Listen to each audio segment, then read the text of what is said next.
Heat.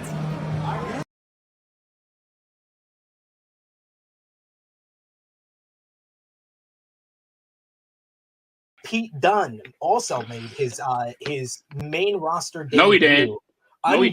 Under the new name of Butch. He was good though. Stop it. Stop it. He's always that's nothing. He's always he looks like he looks like he hates his job already.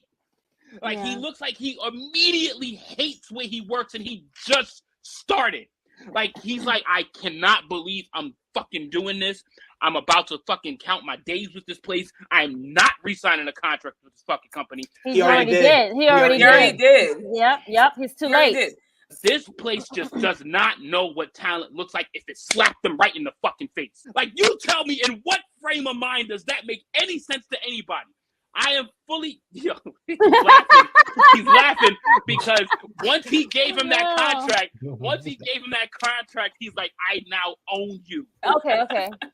This ain't ballet, absolutely. Rich Holland knows better than most. When Steph finally wrestles, she's gonna do the coast to coast, but we're gonna call it the cactus to cactus. Cactus Steph. Cactus Steph.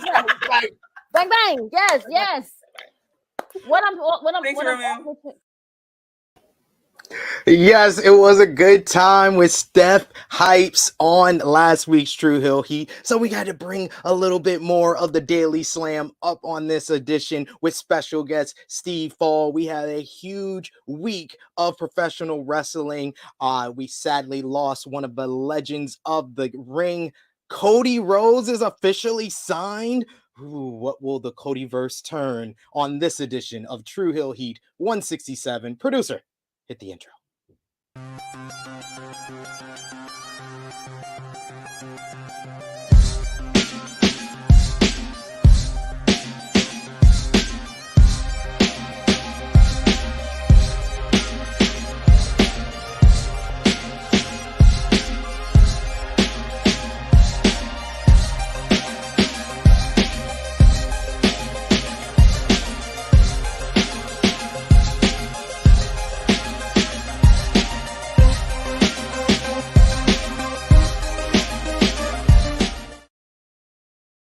Hey guys, it's Rosa and welcome to True Hill Heat. Hello. It is me, your True Hill Phenom SP3. We are live on the True Hill Heat YouTube, Facebook, and Twitch for True Hill Heat 167. Hey yo, or should I say, hey yo. It is me, True Hill Phenom SP3. We are going to be talking about the big week of professional wrestling, the latest wrestling news, including the definite update on Cody Rhodes' WWE return in the latest as the Codyverse turns. Jeff Hardy revealed his reasoning for the incident that led to his WWE release. We're going to play recapping the week of wrestling with AEW Dynamite, St. Patrick's Day Slam with Thunder Rosa's big win, a Rampage last night, SmackDown last night, Raw, NXT, Impact, New Japan Pro Wrestling, plus predictions of the Elite Eight for the New Japan Cup, plus much more. We are back once again with the beautiful, the lovely Miss Krssi Luv. Good morning, Ayo, everybody. What's up? Happy Saturday. I hope all is well. It looks like a shitty day outside, but it's okay, you know. Got some sunshine, so at least we have that, and we have a very special guest here with us, a gentleman that welcomed the True Hill Heat band of degenerates over to his channel, Daily Slam, with the SmackDown review. He is the man for NBC Sports. Great interviews that are up on those YouTube channels right now with Thunder Rosa and Warlow. He is a beacon of positivity as well in the professional wrestling media world. He is Steve Fall. Hey, yo, what's going on? Now, you here for True Hill Heat, or you here for the NWO? Survey says both. Yeah, Thank you for having me here. Thank you for having me here. Yep. We are happy to have you here, Steve. It's a long time coming. I try my best with my intros to let the people know everything that you're doing, but you're a very busy man in the wrestling Yes, media very, circle. very. So please introduce yourself and tell the people who might not know you everything that you do in this wrestling media world. Of course. Well, I work for NBC Sports Boston. We have a lovely podcast there called The 10 Count. Recently started about a few weeks ago, and interviews with Dana Brooke are up. She talks about Ronda Rousey, her thoughts on Becky Lynch versus Lita from Elimination Chamber. And then yesterday, I had the exclusive, the first interview with Thunder Rosa after she won the AEW Women's Championship. We talked about her true, real feelings on Britt Baker. And I have to tell you, when you think there are storylines in wrestling and you think that's where it stops, no, it does not stop there. She shares her real true feelings on Britt Baker. Of course, being the first Mexican woman to win a major championship in a U.S. company is a huge feat for her. So I have that interview up. And coming up next week, we have Wardlow, who shares with me his backyard wrestling federation name he used as a child. So that's breaking news right there.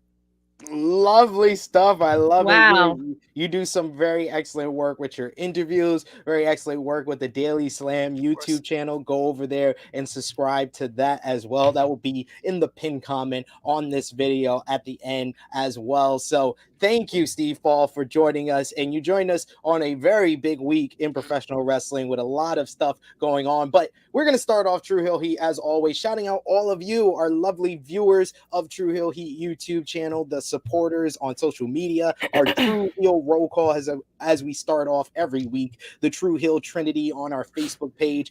Coming in at number 3 is Reno Red. Coming in at number 2, once again, is Alan Weinstein. He's got 2 weeks to eclipse. Number 1, the Negro Buck, Nick Jackson. Of course, we got to shout out our Patreon backers as it's scrolling bottom of the screen, but we always like to shout them out on our flagship podcast here. Vala B, aka Blind Roarer. We got Alan Weinstein, Nick Jackson, Alex McCarthy, Professor Chris, Austin K, Slam and Sammy Joe, You My Boy Blue, Yachty, Robert, Steve Salvage. We got Antoine Rutledge, Fifth Happy Generation birthday, Carney, Steve. and Beat Boob. Yes, happy birthday to Steve as well. Oh, well, that's the other Steve. Steve Stash. Happy birthday Steve to you, Stash, sir, as my well. My birthday is October 3rd. If anyone wants to send me a birthday present, I appreciate cash, and more cash. And you're giving them a 6-month head start. So get That's on right. it, So people. Get on it, people. Go on the couch cushions now. Get the quarters. Get the dimes, the nickels. Add them all up. Eventually, it will lead to probably a good payday for myself. Excellent stuff. And we love a good payday here. So that's why we always encourage the super chat donations. We are a self-funded YouTube channel. It helps put some diapers on my baby's butts, and it helps out all the contributors on the True Hill Heat YouTube channel. So your super chat donations are always appreciated. And most importantly, if you want your comment read on screen, if you have a question for Steve, myself, Miss Krssi Luv, or anyone on the screen, those super chat donations is the best way to do it. We got Alan Weinstein in the live chat here with us saying, what's up, True Hill Heat chat fam? We also got You My Boy Blue saying, bruh, I missed everything last night, so I'm early for the show today. Can't wait for the news. And there is a lot of news to get to for sure. Christopher Ryan Cooper here with us saying, good morning, True Hill Heat fam. We got the Negro Buck saying, hard work pays off, dreams come true, bad times don't last, but bad guys do. R.I.P. Scott Hall, one of the greatest to never win the world championship. So that's a great place to start off. We're going to get to the rest of your comments. Once again, super chat donations are always appreciated, but we got to start things off with a tribute to R.I.P., one of the wrestling legends, one of the biggest, one of the coolest professional wrestlers of all time, Scott Hall. R.I.P. Scott Hall, who sadly passed away. And look at the figures right there. Look at the figures. Who sadly passed away on Monday at the age of 63. WWE made the announcement at the start of Monday's Raw episode. Sean Waltman, X-Pac, has also confirmed the news. Hall was placed on life support over the weekend after reportedly suffering 3 heart attacks following hip replacement surgery, in which a blood clot was dislodged. In a deeply very emotional Instagram post. Hall's longtime friend and Outsiders tag team partner Kevin Nash confirmed that Hall would be taken off of life support once his family was in place. Dave Meltzer then later tweeted at 4 p.m. on Monday that Scott Hall was taken off life support 4 hours ago. He is still alive at that time, but miracles have happened, but this would need to be one of them, is what Meltzer tweeted. Unfortunately, he did pass away shortly before 8 p.m. that same day. Scott Hall is a bona fide, and let me repeat, a bona fide wrestling legend with a career that spans 30 plus years. He wrestled for WWE, WCW, ECW, NWA, AWA, TNA, and all over the world. Hall started his career in the National Wrestling Alliance. After stints in AWA and WCW, he gained notoriety in WWE as Razor Ramon.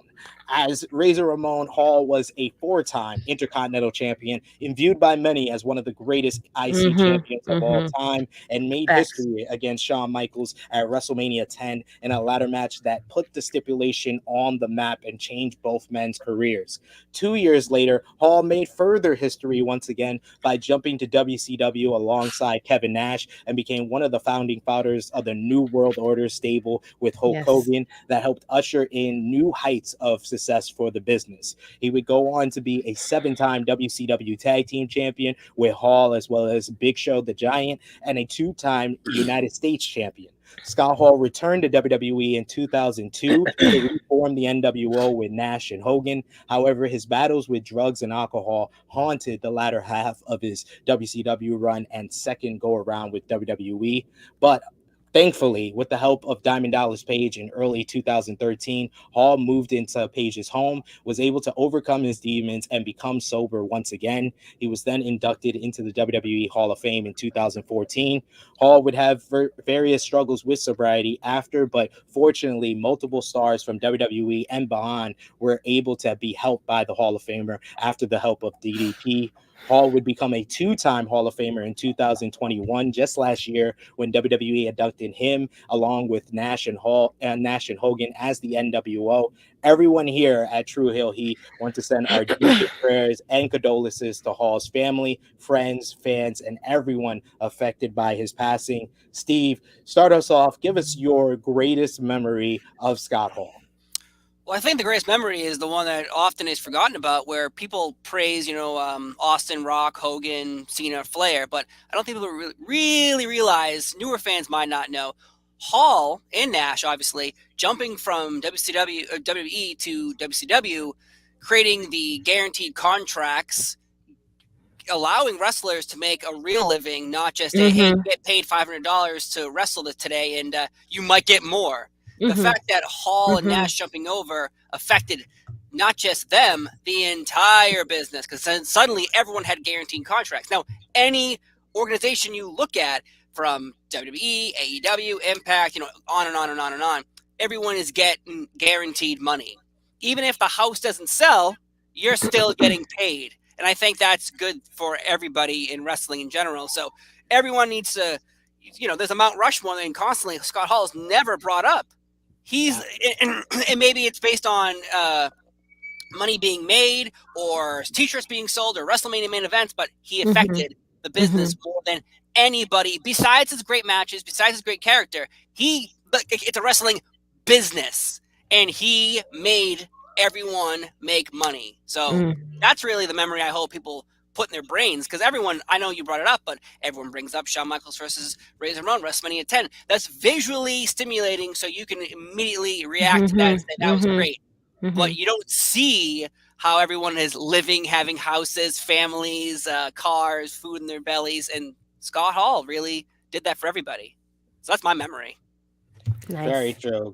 Great words right there, Steve, for sure. What about you, Krssi? I see you wearing the NWO shirt, but what is your greatest memory of Scott Hall? Definitely just his vignettes when he first was Razor Ramon. I feel like was like great memories of him. Like he like if you didn't do a vignette like that, then you didn't need to do, like, your vignettes were trash. Sorry. Like he was like, it was in Miami. They show, I remember like seeing like documentaries of them like actually taping those things and like him being told what to do. It was just so iconic for that era back then. and then him and Nash leaving, and then I remember them, storming and then going to WCW, and they just broke in and just like took the microphones, and just like, "Ayo, like, hey, like here we are, like take it, we over here now." Like, and they're like, "What are you doing? What are they doing here?" Things like that. And that's when they, they had changed their names. We knew them as Diesel and Razor Ramon, and then they go over there and they're you got a Hall and that, all these things happen. It's just like such an iconic time in wrestling. It's just so unbelievable. Like, wow, look at your figures. That's amazing. These are from my childhood, folks. These are from my yes, childhood. the childhood. Yes, it was. That was a childhood. That was like so good. Look at that. That's so beautiful. look at those. So left is right, right is left on these cameras. So this one is his first Hasbro action figure. Still got it. They had variants. They had like a gray and a black outfit too. But this is the first Jax one, the bone-crunching Jax Pacific. So obviously, if I broke his bone now, his leg would probably fall off. But this is from 1993, and this is from about 95, 96. Wow. So wow. And if you think about it too, if you look at wrestling action figure history, they didn't make figures from like 93 to about 1996 because wrestling was so low on the totem pole that nobody wanted to touch it. Right. So it's true. Those are your Razor Ramon action figures. I don't have a Scott Hall one because I was anti-WCW when I was 13 years old. So understandable. That was the real tribalism, ladies and gentlemen. When you went to school, like who had the better social media? Yep. Before social media, it was going to lunchtime and who watched WWF, who watched WCW, and who was the person that watched both. That was the real G of the wrestling team. I was the one that watched both. Yeah. Oh no, I right now, Miss Krssi Luv, if I ever saw you as 13-year-old me seeing you in your NWO shirt, we'd have words. We would have words. Like you're hurting the WWF. How can you do this? Shawn Michaels and Bret Hart need our money. I wouldn't say that when I was 13, but I'd be like, how dare you? How dare you? We got Frantic World saying Scott Hall in ECW was crazy. I didn't know he was wrestling in New Japan Pro Wrestling in 2001. Great story that I heard this week after Hall passing was that Scott Hall was on a tour in New Japan Pro Wrestling in 2001. And, he got to know a lot of the roster. And there was a young boy on their roster, a young lion in the New Japan dojo that he really loved and said that he was going to be a major star, a big star for New Japan Pro Wrestling. So on one of his last matches, he decided that he was going to put over that young boy and set him up for the rest of his future. Wow. Krssi Luv, do you know who that young boy's name was? Seth Rollins. Hiroshi Tanahashi, the greatest New Japan Pro Wrestling wrestler of all time, the greatest IWGP heavyweight champion of all time, the guy that is responsible for turning New Japan around. Scott Hall saw something in him when he was a young boy, and he would go on to become an 8-time IWGP heavyweight champion. Wow, that's a great story. So Scott Hall did the same thing for Jericho in WCW as well. Did the same thing. So when he wants to help, he helps. And that would bring me to my greatest memory. My greatest memory is the first memory that I have when people bring up what's the Raw memory that you remember the most. And it's May of 1993, a day before my 5th birthday. I watched a young little pipsqueak kid, the Lightning Kid, who was on WWF programming off and on, getting beat up by all the major stars. And then on one episode of Monday Night Raw, Razor Ramon wasn't taking him seriously, and the Lightning Kid hits a moonsault and pulls off the biggest the biggest win. I remember as a kid. And the Lightning Kid would go on to become the 1-2-3 Kid and X-Pac. And it just really shows there's a lot of people that want to bring up, before his passing and, before everything that's went down this week, a lot of people would bring up the NWO and their politicking in WCW. But all these stories that have come out really show you that Scott Hall was such a giving performer and really wanted to help others at the right time. But he did know when to go into business for himself. And like Steve said, he created big money contracts. He was really thinking about himself, but he set up everybody else in the process of even doing that. So, he deserves a lot more credit. They knew their worth. They knew that what they were doing was more than what they wanted to give them, and they fought for themselves. Yeah. Absolutely.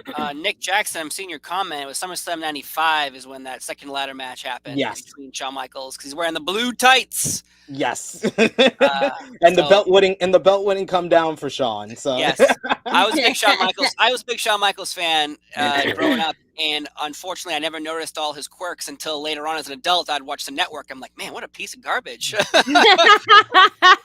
I still love him to death. He's on my bucket list of people to talk to and interview. But I will always say, like, man, you watch 1996, 97 Shawn Michaels.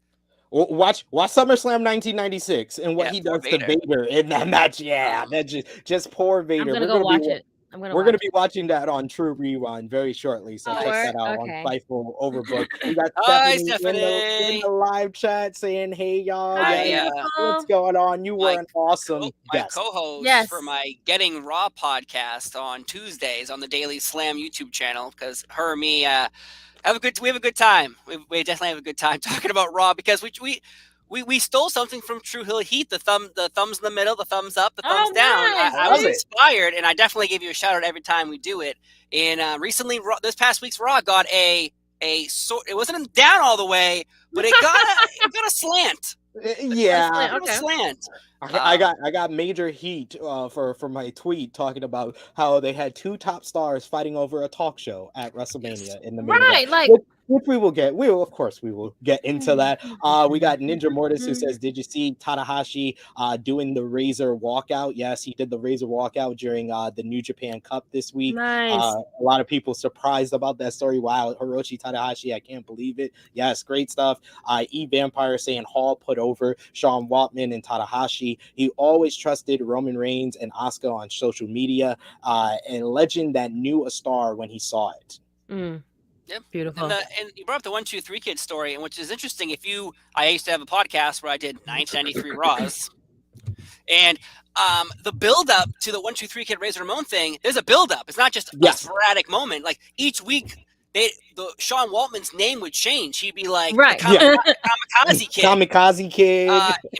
That's a strange name to use now, but you go through time, and every week he had a new name. And even Savage, who was on commentary, was like, "Oh, this kid keeps changing up all his name. What's going on?" And then finally, he lost to Razor. Lost to him, and it was like, "Wow, this guy who keeps changing his name, who doesn't have an identity, now is a made man." And it's a great run for 1, 2, 3 Kid, obviously. 1, 2, 3.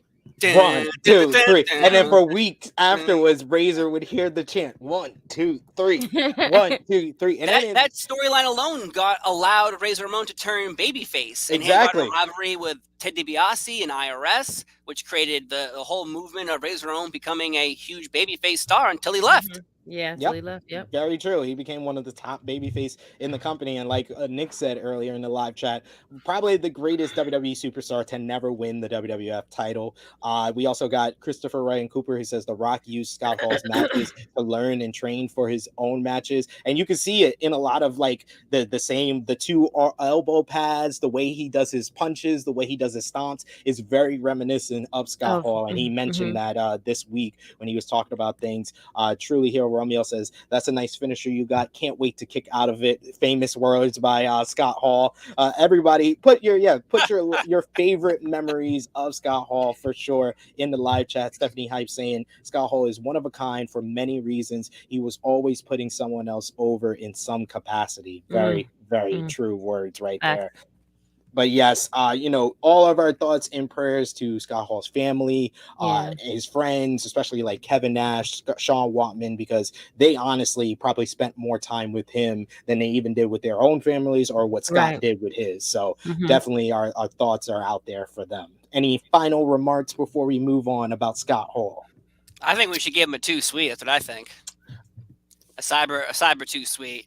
Absolutely, too sweet. The camera, yeah. I felt it. And the toothpick, the imaginary toothpick. I was gonna say that's one thing in wrestling where wrestling fans relate real life items to wrestling always. Yeah. And toothpicks. Every time I go grab a toothpick for anything, I'm always like, "Oh yeah." Man, I just think of Scott Hall. So that's always gonna be in my mind for the rest of my life. So thank you for the memories and thank you for reminding me of you when I use a toothpick to clean my teeth. And when you throw it at somebody, of course. Yep. Well, it's funny because he always had one in his ear, one in his mouth. It's like, well, I'm Right. going to throw one at you, then I'm going to put one right back in. Absolutely. Like the cigarette. Gotta Yeah. have an extra. Gotta have an extra. Gotta have it. Can I bum a toothpick off you? No.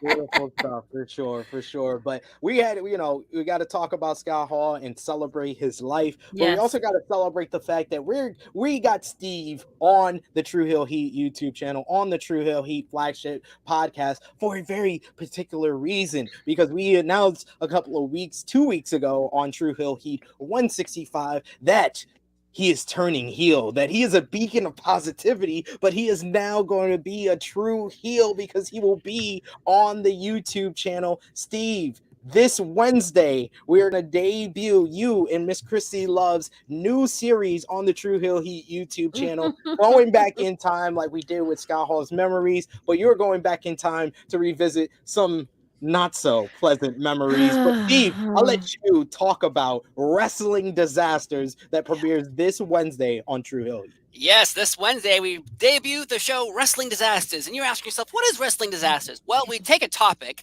and we dissect it and pretty much talk about it and realize how puke-tastic it was. At the end of the program, we hand out the prestigious disaster award, where it's like the reverse Meltzer, where 5 disasters means it's the worst possible thing you've ever seen with your eyes, and a half a disaster saying, it's really not that bad. And we have some topics that are really not that bad, but are hilarious to talk about. For instance, the time Alberto Del Rio ran over Santa Claus on Christmas Eve. We will talk about that. But this Wednesday, the debut episode, since we're in WrestleMania season, is going to involve that WrestleMania 20 match with Brock Lesnar versus Goldberg. And Stone Cold Steve Austin was a special guest referee, and everyone in the audience knew that Brock and Goldberg were leaving the company, one to become a Viking and rape and pillage, and we had another guy who just didn't like to travel anymore and didn't like his push. So this coming week is the debut, and we have so many more episodes in the can, and we cannot wait to release them on True Heel Heat. It's been so fun though. We've been like, and most of these things that we go back and we watch, I've never seen them. So it's like my natural reaction is like the first time I've seen it was like, oh my God, what the hell is this mess that they thought of? And was like, yes, let's do this. Like, so yes, we go in, we dissect it. We like, who thought of this? Like, let's sit at the table, let's brainstorm, let's put this match together. And it's really a bunch of garbage. So I like the comment. Thanks, Steve. I tried to forget about that night that Rio ran over Santa. We dissect that into great detail about the suffering that children must have gone through on by the way, that time he ran over Santa was on Christmas Eve at 8:00 at night. If you go on websites, they track Santa traveling to towns and cities and countries. So imagine there's Santa flying and he gets run over by Del Rio and where does he go off that website? It's off the track. It's off the track. Yeah. He's in a medical facility. So, we talk about so many different things. Great Khali is going to be a major topic on this show, obviously, for many reasons. But, yes, I'm turning heel, and I'm joining Miss Krssi Luv. Every time we do this, we'll be on True Heel Heat. I'm very excited to talk about it. But I think I'm very more interested to hear people's thoughts on their disaster award. Are they going to give their own disaster award? A 3, a 4, but it's going to be a good time. Comment, yes. It's going to be awesome. It's going to be very important for you guys because, like you said, always True Hill Heat YouTube channel is interactive. We always want to hear from you guys. So in the comments on Wrestling Disasters, we want to see your ratings because you're going to get Krssi Luv and Steve's ratings for these Wrestling Disasters. But we want to hear from you guys in the live chat during the premiere as well as in the comments. Frantic World saying Wrestling Disasters. He's pitching one. New Jack versus Vic Grimes XPW. That's a damn good pick. I'll even spoil some episodes in the first season. I won't tell you when they air, but for instance, we do talk about the time that Kofi Kingston lost the World Championship belt to Brock Lesnar on the first Fox SmackDown, and true feelings arise out of me and Miss Krssi Luv about the fact how bullshit that was. We talk about Kennel from Hell, dogs taking shits around the ring while you try to perform. Yeah, we try. Again. These are things that you thought you were going to forget about. No, we go in the vault and we bring them all out and we talk about the kennel. That one was really, really a bad one. That episode, when the WWE promised you 4 doinks and you did not receive even 1 doink. So there is a lot of fun things to talk about here. And of course, we're going to go in the past, so new fans might have to go on to Peacock or their network, depending where they live, and watch some of these matches, because it's easy to say, oh, well, last week's Raw or SmackDown or Dynamite was terrible. Well, why? What was there? You didn't like the booking? That's not terrible. That's your personal opinion. Exactly. These are disasters that are 100% accepted as a disaster. Yes, absolutely. Because you have enough time to go back and look at it, and it's still a disaster. It's years still bad. later, It's still bad. Yeah. DJ Eric, the debut of Renegade, aka Wish version of Ultimate Warrior, is an Ultimate Warrior beautiful disaster pick, because that is a true disaster where WCW just thought they could put face paint on someone in tassels and have muscles and say, hey, this is the Ultimate Warrior. He's hanging out with Hulk Hogan, but it's not the Ultimate Warrior. It's Renegade. Yes. Got another pitch. WCW December to Dismember, the pay-per-view that got Paul Heyman fired from the WWE. And it's crazy to think a world without Paul Heyman in WWE, but there was a long-ass time where he was not around because of this disaster of a pay-per-view. So we will definitely have to put that in the vault. We got a recent pitch here, the floating barbed wire match from Revolution 2021. Yeah. The match itself is great. Right, it's just the ending. That happens after the bell. Right, there's Charlie again.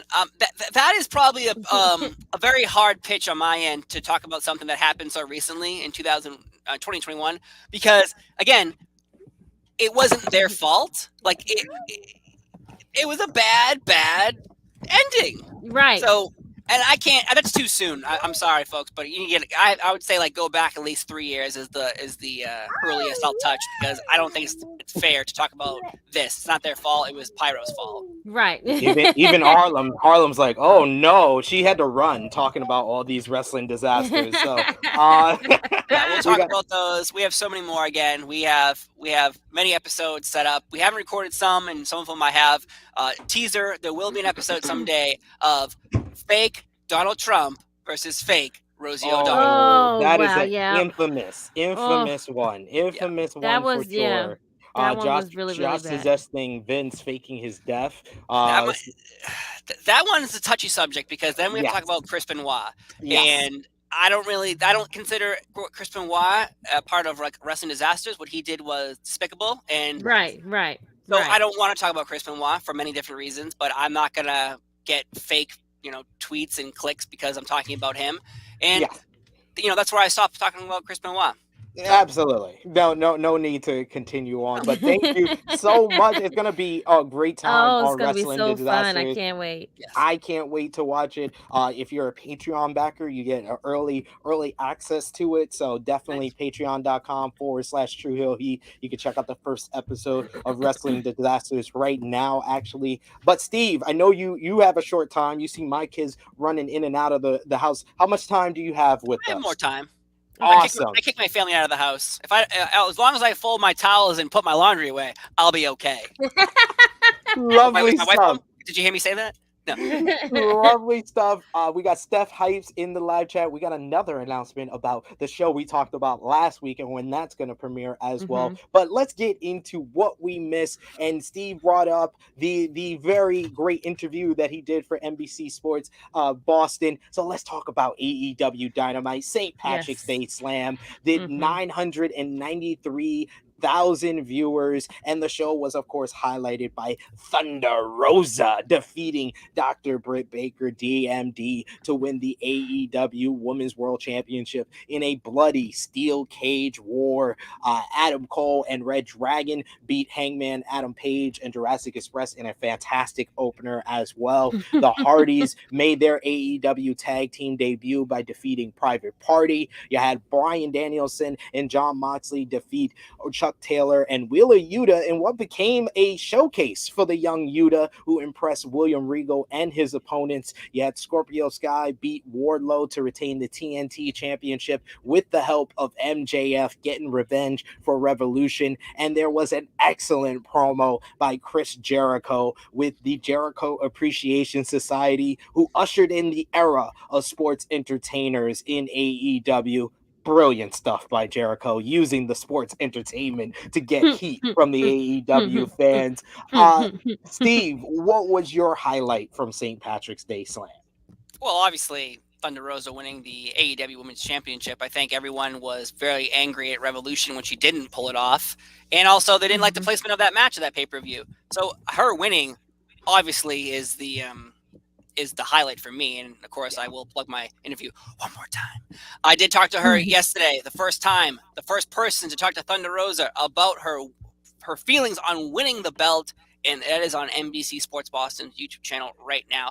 But also on top of that, you have the question of how many pairs of those pants do the Hardy Boys actually own? Because they've been wearing those same pants for like 25 years. That's very impressive. Still fits. I know, right?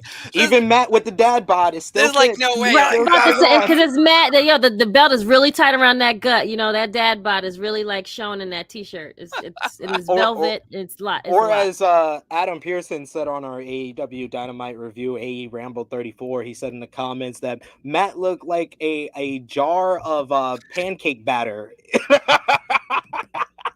Oh, no. inside that shirt, it looked like a jar of pancake batter. I literally lost it when I read that. Wow, listen, age is not kind.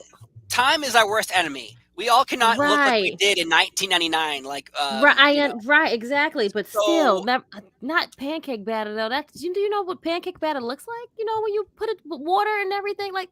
Hey, that's pretty funny. That's what I'm saying. Like, that's pretty funny. I can't get that visual out of my head now. Like it's pancake batter, but all dressed in black. Oh my god!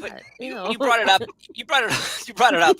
The sports entertainers is an interesting angle to go with, because I did ask Wardlow. I was like, there's fans online who are at war. I asked Wardlow, do you actually believe you're at war with WWE? And he's like, no.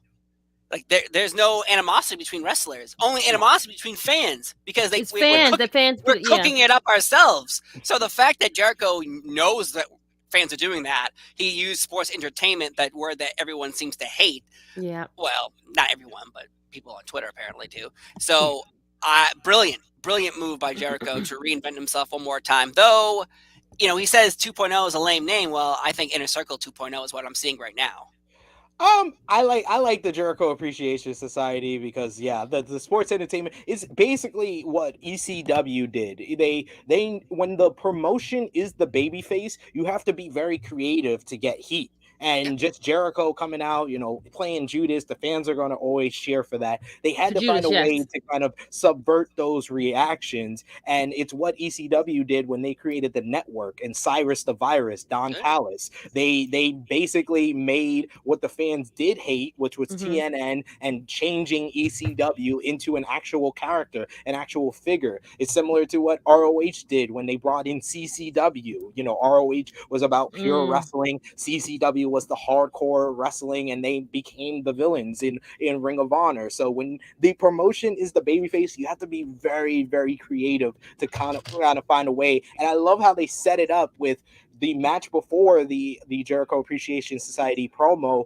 was the Bryan Danielson and Jon Moxley, with William Regal on commentary saying that we're going to build professional wrestlers. And then what does the Jericho Appreciation Society says? We're sports entertainers, and we're going to beat up professional wrestlers. So the writing is on the wall for the next blood and guts between the Jericho Appreciation Society and this Regal band of violent wrestlers. So I'm loving what the kind of what they're building there. But Krssi, what was your highlight from St. Patrick's Day Slam?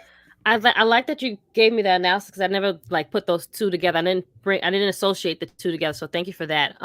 Definitely Thunder Rosa winning. Definitely love the fact that they gave the ladies a one. They let them main event yet again. Put it in a cage, of course. Like, you never can go wrong. Well, you can't go wrong with a cage, but this they were golden together yet again. Was it one of their best? No, but it still was great. You understand what I'm saying? Like, out of the times they've met, I don't think this is the best one, but they still delivered and they still did great. So I enjoyed the ending of Dynamite. I thought it was really, really well put together. But yeah, shout out to her for winning, and winning at home. Like the entrance, oh my god, her entrance was amazing. I've never seen an all-female mariachi band. Name one place. And they was playing. Nope. They were amazing. They looked great. They sound amazing. Like I was like, wow, a all female mariachi band. I love to see it. They got a big pop too. They got a great pop. Thunder Rosa got a huge pop when she came out. I thought I was watching the War Warriors in the 80s. Like it was just like a raucous reaction for her. You know me, I'm a big Thunder Rosa fan. She is probably one of my favorite wrestler in professional wrestling today. Such an inspiration. We've interviewed her twice on our YouTube channel. We've sponsored Mission Pro Wrestling and what she's doing for women's wrestling and empowering women, making an all women's promotion, being an entrepreneur. I wrote a whole feature on her for WrestlingPurist.com. You could check that out as well, kind of highlighting what she's done outside of the ring as well as inside the ring and how she's been so unique and has this just an incredible connection with the fans. And you saw that on Dynamite with her huge win. And I put it up there on Believe in Pro Wrestling podcast. I said, Bryan Danielson at WrestleMania 30, Kenny Omega winning the IWGP Heavyweight Championship, and Thunder Rosa winning the AEW Women's World Championship is my all-time favorite moments as a wrestling fan. So I put that right up there because I have so much love for Thunder Rosa. Yes, absolutely. Okay, great. We got a couple of comments to feature here. Ninja Mortis saying Yuta is that dude. So very impressed with Yuta's performance. Chair Relax kind of echoing what me and Jimmy's been saying. Bobby Fish is one of my favorite characters. We've been loving him. Listen, I don't understand how y'all not been giving Fish his praises. Like Fish been so good at, like before he plays his role amazingly. That no one gives him his flowers when he deserved it. You know, I love me some Bobby Fish. Zaddy Bobby Fish. That is Zaddy Bobby Fish for me. Yeah. Beautiful background, Romeo. Anything to add? Hey yo. There's the two. Why? You son of a gun! I was gonna say, you know, imagine how SB3 felt when Thunder Rosa won. I felt that way 13 times with Charlotte Flair. Imagine that. SB3 got it once. Horrible. He's horrible. He's horrible, dude. That's what he does. He just pops in, pops out, and says all this crap. And yes, Nick Jackson. Damn what Romeo says. Yuta has potential. I thought he was gonna come in and say something about that, but Charlotte Flair fan must have like her face on his chest. Yes, tattooed absolutely. right there. I think he does. On the neck. Zaddy's not happy. Stephanie Hype says, I love me some sports entertainment. Absolutely. We also got Damian Hernandez saying the female mariachi isn't new. They are everywhere, especially in Chicago. We're talking about new in wrestling. Right. Damian. Like That's like seeing an all-female band on TV, and you're like, I've never seen an all-female band before. Well, maybe because my eyes haven't seen something doesn't mean yours have. Exactly. She Krssy's not from Chicago. Me and her are from New York. So yes, just in case, I popped for the mariachi band too, Steph. See, I would. It's something for us to talk about on our new show, guys. Great. Absolutely, serving face and heels, and we also got Nick Jackson saying Fish and O'Reilly have been funny forever. Exactly. They've been extra funny in AEW. I think it's even better. Right. I think it's like been turned up to like 10,000 now. Like, also now we could be even more like jerks, and it's so funny, and like it's great. Like, there's no like rules, so we can just run and like let us just like do it. Whatever. You remember when Kyle O'Reilly was a therapist for Roderick Strong, being afraid of being put in trouble? Yes, that's what I mean. That Undisputed Era segments when the beginning of the pandemic was the best. It was outstanding stuff. So I feel like they let them just like go, just like, okay, just do it. You know, well, and when you can only have 6 people in a room with 6 feet distance, you don't have so many people in the room to produce you. So like, just go in there, film it yourselves. Right, exactly. It's a lot of fun. I loved I popped for O'Reilly saying my turn during the 6-man tag when he was about to do like the run into the corner. He's just it just the funny little stuff that they mentioned in ad-lib have been great. But also this week, besides Dynamite, we also had Rampage last night, which had Keith Lee defeat Max Caster in the main event. Post-match, Team Taz jumped Lee, but Swerve Strickland came and made the slave, kind of creating a new partnership between Swerve and Keith Lee. You had Darby Allin defeated The Butcher by countout in what I believe is the first on Rampage and maybe the second in AEW history. Post-match, the Andrade family office attacked, but the Hardys made the save and challenged AFO for a 8-man tornado tag on Dynamite this week. House of Black simply destroyed Fuego del Sol and Bear Country with some great offense there. Reminded me a little bit of the Shield, how their offense just flowed into each other. And then Red Velvet beat Layla Hirsch with the help of Chris Statlander. Miss Krssi Luv, what stood out for you from Rampage last night? Okay, so see, I missed it because it came on late. Because when it was 11:30, it still wasn't on yet. So I knew it wasn't going to start at 11:30. I called it on Smack Talk. I was like, it's probably going to start like a quarter to midnight because the NCAA, it was like 5 minutes left when it was right. You know the hell 11:30. I was like, that's going to last like 20 always, minutes. Yeah, exact. And then it's like, don't go into double overtime and foolishness. You're like, come on, like we got like, why didn't they should have made an arrangement for it to come on like 6, 7 o'clock ish. Like, come on here, push for the earlier time. I'm telling, I swear, guys at AEW, listen to Miss Krssi Luv. We need, especially as everything is opening up back. I know we have another variant kind of slowly lingering, but still, people are coming outside. Okay, if you want them to see your show on a Friday in the summertime, they had no control over that. That was TNT. Yeah, that's TNT. No, what I'm saying is to the TNT people, AEW, see if you can push from it not being at 10 to like 7:30 to 8:30. No, they literally, TNT had games from like 4 o'clock in the afternoon. No. Like, I'm just saying they should try to push for night. this move of the time in general. Forever. Yes, because I watch it at 10. Yes, I will. I do watch it at 10. However, I feel like if it's an earlier time, more people will tune into it, especially when they get summertime. People are not going to be the one to be watching. They'll have to like record it or watch it on demand, things of that nature. They have to like, DVR it. Good point by Ninja Mortis. 3 p.m. is too early. Don't forget the Pacific Standard Time. Like, I'm sorry. Only Eastern time matters. All right, I'm turning heel. Yeah, thank you. Thank you. Okay, see, I love it. Does the rest of the world know that only Boston and New York matter? Don't they know that? That exactly. And and it's funny is because it kind of is that way. If you look at times of pay-per-views when they air. Yeah. Yeah, except if you're in Saudi Arabia, of course. Well, yeah, or boxing matches, I had to wake up at like I forget what, like 5 a.m. once to watch WWE in Tokyo on July 4th. Yeah. Oh yes. And hey, look at me with New Japan Pro Wrestling, which I wake up at like 3 a.m. in the morning to watch. Yes, I do, because it was good at one point before the fans can only do. Before they could do all of that, say nothing. Pandemic, And you also got to take note, Krssi Luv, that when they did have Rampage at 7, it did less viewers than what it does at 10. Did it at 10? Did it really? I thought it did actually. Okay, well, then, all right, I'll take everyone's name. Whatever, fine, fuck it. Yeah. It doesn't even matter. No one fucking cares. Okay, fine. Okay, I forgot the damn show came on after 11:30. After 11:30, I was like, oh, and then I did something else, and I came back. The show was over. I missed all of it. Don't worry. So I had to watch the highlights. I literally watched it. I literally watched it like 30 minutes before we went live. See what I'm saying? It's late. First off, the people who are watching this don't know you didn't see it and don't know you just watched it a little while ago. You don't tell them that. You know what you do? You go on Twitter and you read what happened, and then you go, oh, by the way, the Keith Lee match was really good.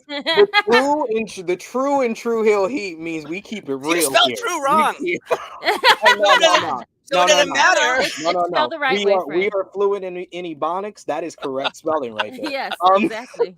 We also had last night WWE SmackDown, which had Cowboy Brock Lesnar become Stone Cold Brock Austin when he drove a damn forklift into the car of Roman Reigns and the Bloodline. He then ripped the car door off when the Bloodline tried to escape in another car and took it down to the ring in a very entertaining opening, building up the biggest WrestleMania match of all time. We also had Sami Zayn challenged Johnny Knoxville in an Anything Goes match at Mania. We Best also thing on had for WrestleMania. Sorry. A very fun Sasha Banks and Naomi versus Rhea Ripley and Liv Morgan matchup, which ended unfortunately with Natalya and Shayna Baszler attacking both teams to make the Mania 3-way a 4-way now. Oh my God!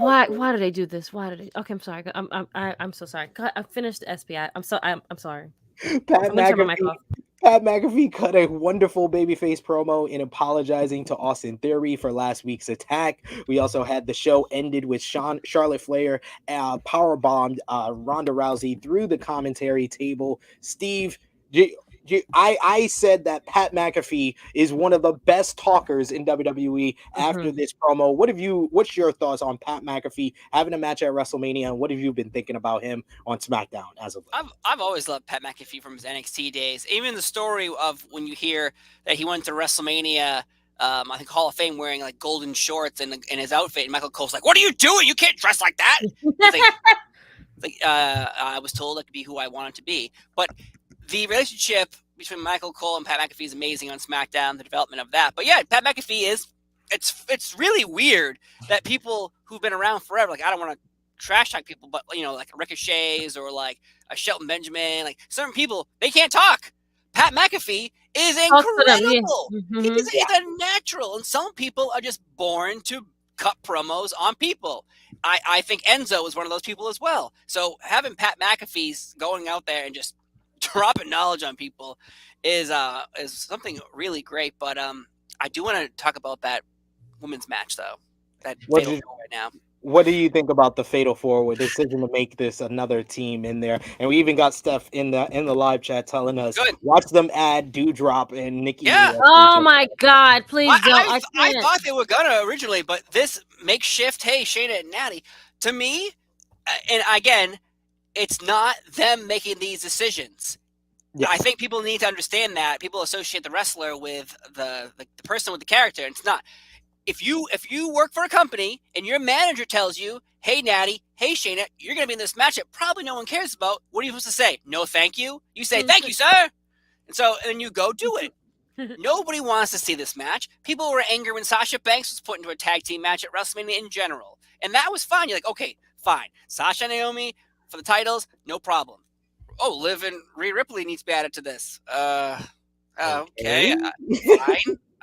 I'm not happy with it, but okay, fine. And you're like, wait a minute, Natty and Shayna? Like, WrestleMania, I know you have 2 nights to fill, so you got to fill it, but WrestleMania, in my eyes, in the past 10 years, is supposed to be like, hey, you've earned this. Go out there. Right. There we go. Come on. And maybe Natty and Shayna, oh God, Natty and Shayna have earned the right to be on shows as their own characters, their own people, but like fans are not invested in them, so nobody should care. But I think Charlotte Flair should be added to this match too. What do you think? I'm telling you what, I'm checking FanDuel right now. These odds for Sasha Banks to win her first WrestleMania match, they keep getting lower and lower. Lower and lower the more teams they add. It went from 33% to 25%. Krssi pissed. That was me. I was gonna say y'all just don't want Sasha to win anything. Like, you guys keep adding more and more people in WrestleMania matches. First of all, we don't really need this match, but like Steve said, we have to get fillers. Great, bravo, fine. But WrestleMania is now is an entertainment show. It's not where we earn, like, you work hard all year to get to WrestleMania. It's like it wasn't earned. So like you said, okay, my boss says I'm gonna work WrestleMania. There's like, all the girls need a WrestleMania moment. Everyone has to be at WrestleMania now. Now we've made it 2 nights instead of an 8-hour show. Now we're going to get to have 2 4-hour shows, maybe 5. I don't know. Matter of fact, it's probably 5 because you have to start at 7 for the pre-show foolishness. Correct me if I'm wrong. Yeah. Okay. Pretty much. So we're going to have 2 pre-shows now. So we got that. So it's 2 5-hour shows. Great. Well, now we need fillers. Are they going to be in the main show? Or are we going to be on the pre-show? Like, now this match is just. No, they're going to be on the main show on night 2. That's the only women's match on night 2 right now. Why do we Great.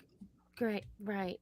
Gotta get as many of them on there too, ladies and gentlemen. Come on. Right. Okay. Put it somewhere. Shine that up real nice. Yep. Mm-hmm. Turn that sumbitch sideways. Yeah.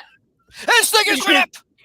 I won't say. You're just children around. I love Steve. Steve's bringing that fire. He's bringing that heat. He is great. I know. Like, it's amazing. Yes, that's unfortunately who I am all the time. Yeah. But it's just like you said, you got to put the girls somewhere. It's just like, why do we need this big match? Like, I don't even think that some of the girls can be showcased. What are you gonna give them, like 15 minutes? Like, how long are you gonna give these girls? Like, give me something good. Like, make it a big thing. Like, if we put all these girls together, make it entertain us. If you want to entertain us, because right now no one really gives a damn about this match, and that's the sad part. And they're women. Sadly, that's what they just throw them all into one match, and probably the rest of the women, even if Doudrop and Nikki ASH aren't in this match, they'll probably be in a women's battle royal with battle royal. Are there any women left to be in that battle royal? They're all in this one fatal four-way. That's why I said a couple of women from NXT, and that's also what we missed this week. See, perfect transition there.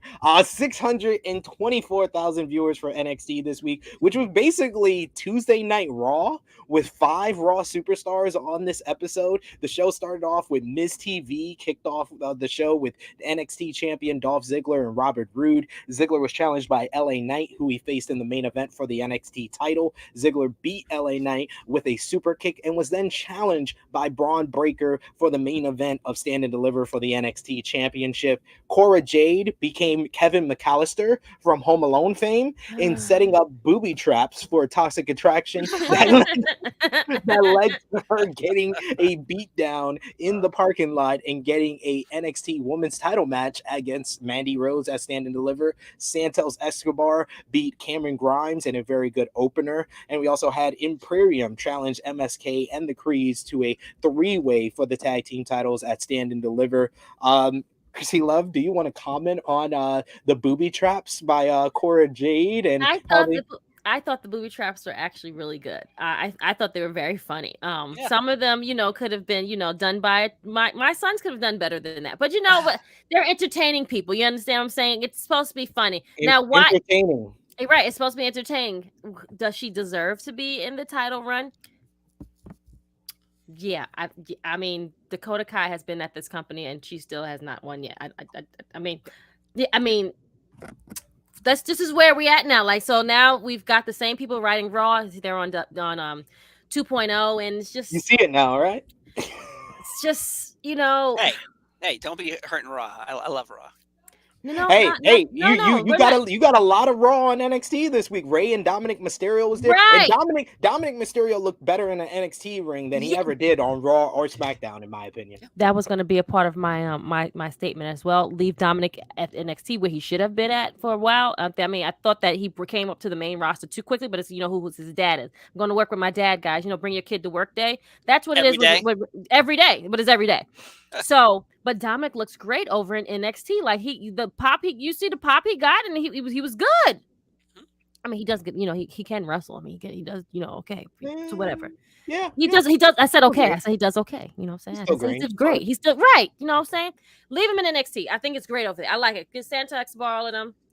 Leave it over there. I love that little, interaction that they had with each other too. It's cute. True. And the other WWE show that we missed this week was Monday Night Raw, Steve's favorite show. Did 1.7 million viewers. The show was featured Kevin Owens defeating Seth Rollins to earn his Raw. Don't you do that? KO beat Seth Rollins to earn his talk show with Stone Cold Steve Austin at WrestleMania 38. Okay, pick me. Real quick, RK Bro had a championship celebration that was interrupted by Street Profits, who challenged the duo for a Raw Tag Team Titles match at Mania. But then the Alpha Academy interfered in the preceding Montez Ford versus Riddle match. I love it. To lay out both teams, Bianca Belair defeated Doudrop again and was then attacked by Becky Lynch, who Pillmanized her throat to get revenge for the throat injury that she suffered at the ends of Belair. So, Krssi Luv, you have a comment here, right? Okay, this is like we're at the round table. We're putting the show together for Raw, right? Okay, guys. All right, guys. So our main event for Raw is going to be, we're going to open up first, with these guys, going back and forth of saying who can have a match, because now someone loses. They lost the tag match, right? So they can't go to Wrestle. Well, one of them can't go to WrestleMania because the other one already made their stance on it. Anywho. Let me have a talk show, and we'll call. What did he say? Freaking, freaking talking with Seth Rollins or something like that. I'm like, is he making this up off the top of his head? Like right now, it's like, what's happening? Like, who? Our producer said freaking speaking. It was freaking speaking with Seth Rollins, and it's like. Seth, I know good and damn well you didn't just say that foolishness, and like what happened? Like why are we fighting over a talk show? We already know you're not getting the we kind of knew the writing was on the wall. Like Seth was not winning. Why do we waste these wrestlers on foolishness on a show? Can I tell you why? Yes, please, friend. I would love to. Because you know what they did? They started you at the top of the show, and they carried you all the way to 11 o'clock. They convinced you that something was going to happen at the end of the show, so you stayed and watched the whole show, because I'm guessing everyone thought Cody Rhodes is going to be here. You guys, oh my God, Cody Rhodes, he's going to be here. We don't, So everyone stayed and watched. It's nothing new that wrestling has ever done. They promise you something. Well, they don't promise you. They tease you something that you start believing in, and then you get to the end of the show, and you're disappointed. I understand why, but yet this isn't something new. You watch the height of Raw and the he can't even contain himself. Look at him. He can't even hold it in. He said the secret word, Krssi. He said the secret word. Producer, it's time. It is time, ladies and gentlemen. True Heel Heat 167 presents the best segment in wrestling podcast history. As the Cody verse turns, you know hit it. Give us the meme. We're breaking format. Yes, this is out of format, producer. But hit the music. What's happening? Give me the thumbnail. Put it up. We are getting into it. Where is it? Come on, damn it, Romeo. 2 weeks in a row. There it is. Damn it, Johnny.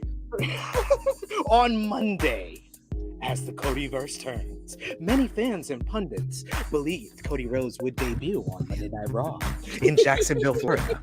Fans in the building even chanted his name throughout the show, but Rhodes didn't show up. According to Fightful Select on Monday, there have been multiple offers put on the table from different wrestling companies.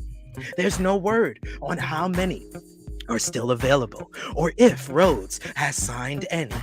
All sides are being very quiet about the matter. That said, at least one EVP in AEW completely believed as of last weekend that Rhodes either had signed or will sign with WWE and face Seth freaking Rollins at WrestleMania. At that time, that had not been confirmed, and WWE agents and producers had been told of no plans about a potential debut. The site had confirmed that Rhodes was working on an unscripted reality programming material, though it is not clear that it was Rhodes to the Top, a shot of Brandy, or something altogether new. People that the site had spoken to had made it clear that Rhodes was in great shape for whenever he does reemerge. On Tuesday's Wrestling Observer Radio, Meltzer reported that Cody is coming. He's coming to WWE and will face Seth Rollins at WrestleMania 38. You got to put on another song now. Meltzer stated on Cody returning to WrestleMania. Yeah, he's coming. I mean, that's it. He's coming. He's wrestling Seth Rollins at WrestleMania. Unless something changed, and I don't expect it to change, I sure watch this, not thinking anything's changing. According to Meltzer, the impression backstage is that Cody Rhodes versus Seth Rollins is being planned for WrestleMania 38. Monday's episode of Raw saw Seth Rollins lose a match to Kevin Owens, and the winner would be able to receive a talk show with Steve Austin at WrestleMania. With the loss, Rollins believes he no longer has a path for WrestleMania 38, but that slot would be for Rhodes. And then you got to change the music now because this is the definitive update on Cody Rhodes on Friday. On Friday, PW Insider confirmed with multiple sources that Cody Rhodes has signed with WWE, having signed the deal 10 to 14 days ago. According to the report, the current plan is to have Rhodes make his debut during WrestleMania weekend, and the early word is that he will be on the Raw brand. According to Fightful's Sean Rossap, top WWE stars whom he spoke to were very excited about a possible return. Per Fightful Select, a source within WWE has indicated the travel has been set for Cody Rhodes for WrestleMania Sunday, but also specified that could change at any given moment to fit him whenever they want him to appear on the show. People close to Rhodes denied that travel had been set for the show, and said that is inaccurate information. However, those within WWE were working on the notion that Rhodes had been planned for night 2 of WrestleMania. Those in All Elite Wrestling that Fightful spoke to believe Cody Rhodes won't appear until WrestleMania, though that's their personal speculation and not rooted in anything they've heard from the WWE side of things. And that was True Hill Heat 167 as the Cody verse turn. I don't know what the hell was happening there. All I heard was like things might change. Probably. Yep. I'm not sure. Maybe. Possibly. Yep. That's all I heard. It's confirmed. It's confirmed. Yeah, confirmed. Confirm my ass. Yeah, I don't know about this, guys. I'll tell you what right now. When you have people who are saying, I won't, this is no in particular, wrestling websites in general, who are like, I don't know what's going on, but I'm definitely going to write 10 articles about what I don't know what's going on. You know, that's like me saying like, well, today I'm going to walk down the stairs. Maybe I'll fall down them, but maybe I'll walk down them fine. Like, right. But we don't know, but it's possible I might fall. You know what? When I fall, I might break my neck too. Like that's exactly what you just said over and over and over again. And you know, I'll believe it when I see it. And I don't. At this point, it's like I don't care. This reminds me of when Andrew Garfield kept being asked, "You in Spider-Man? Are you in Spider-Man? Are you in Spider-Man?" And he'd be like, "Nope, nope, nope, nope." You ask anyone who knows, they're not going to say yes. Right. Pretty much. Yeah, that's true. That is true. Even if they knew, that's why I love as the Codyverse turns because you never know what each week is something different. We never know. Something new, something different. But PW Insider on Friday did confirm that Cody signed with WWE, and he had signed a contract 2 weeks ago. 2 weeks ago today, talks had fizzled out between WWE and Cody Rhodes, but apparently he had signed his deal 2 weeks ago. That's what's confusing to me about this whole story. Right. Yep. So the story comes out Friday. Oh, he signed, but it was 2 weeks ago he signed. Well, why tell me now? How did you know now that he signed 2 weeks ago? You didn't know 2 weeks ago he signed? Right, exactly. Like, was this notarized by someone, the contract, and the notarizer was like, I also like wrestling. I'm going to call somebody. He signed the contract, but the name on the name said Rhodes, but it said Brandy Rhodes. You know what? I'm going to leave this podcast now for you saying that. Yeah. God. Oh, great comment here by Racism, who says, with a tear in my eye, WWE signed the savior of racism. What a day. Martin Luther King and Malcolm X are so proud. Yes, wow. That's a heavy comment there. There were comments popping up during your Codyverse. I wish I remembered one of them, but Stephanie definitely said I was drinking coffee. I don't drink coffee. I only drink Monster Energy drink.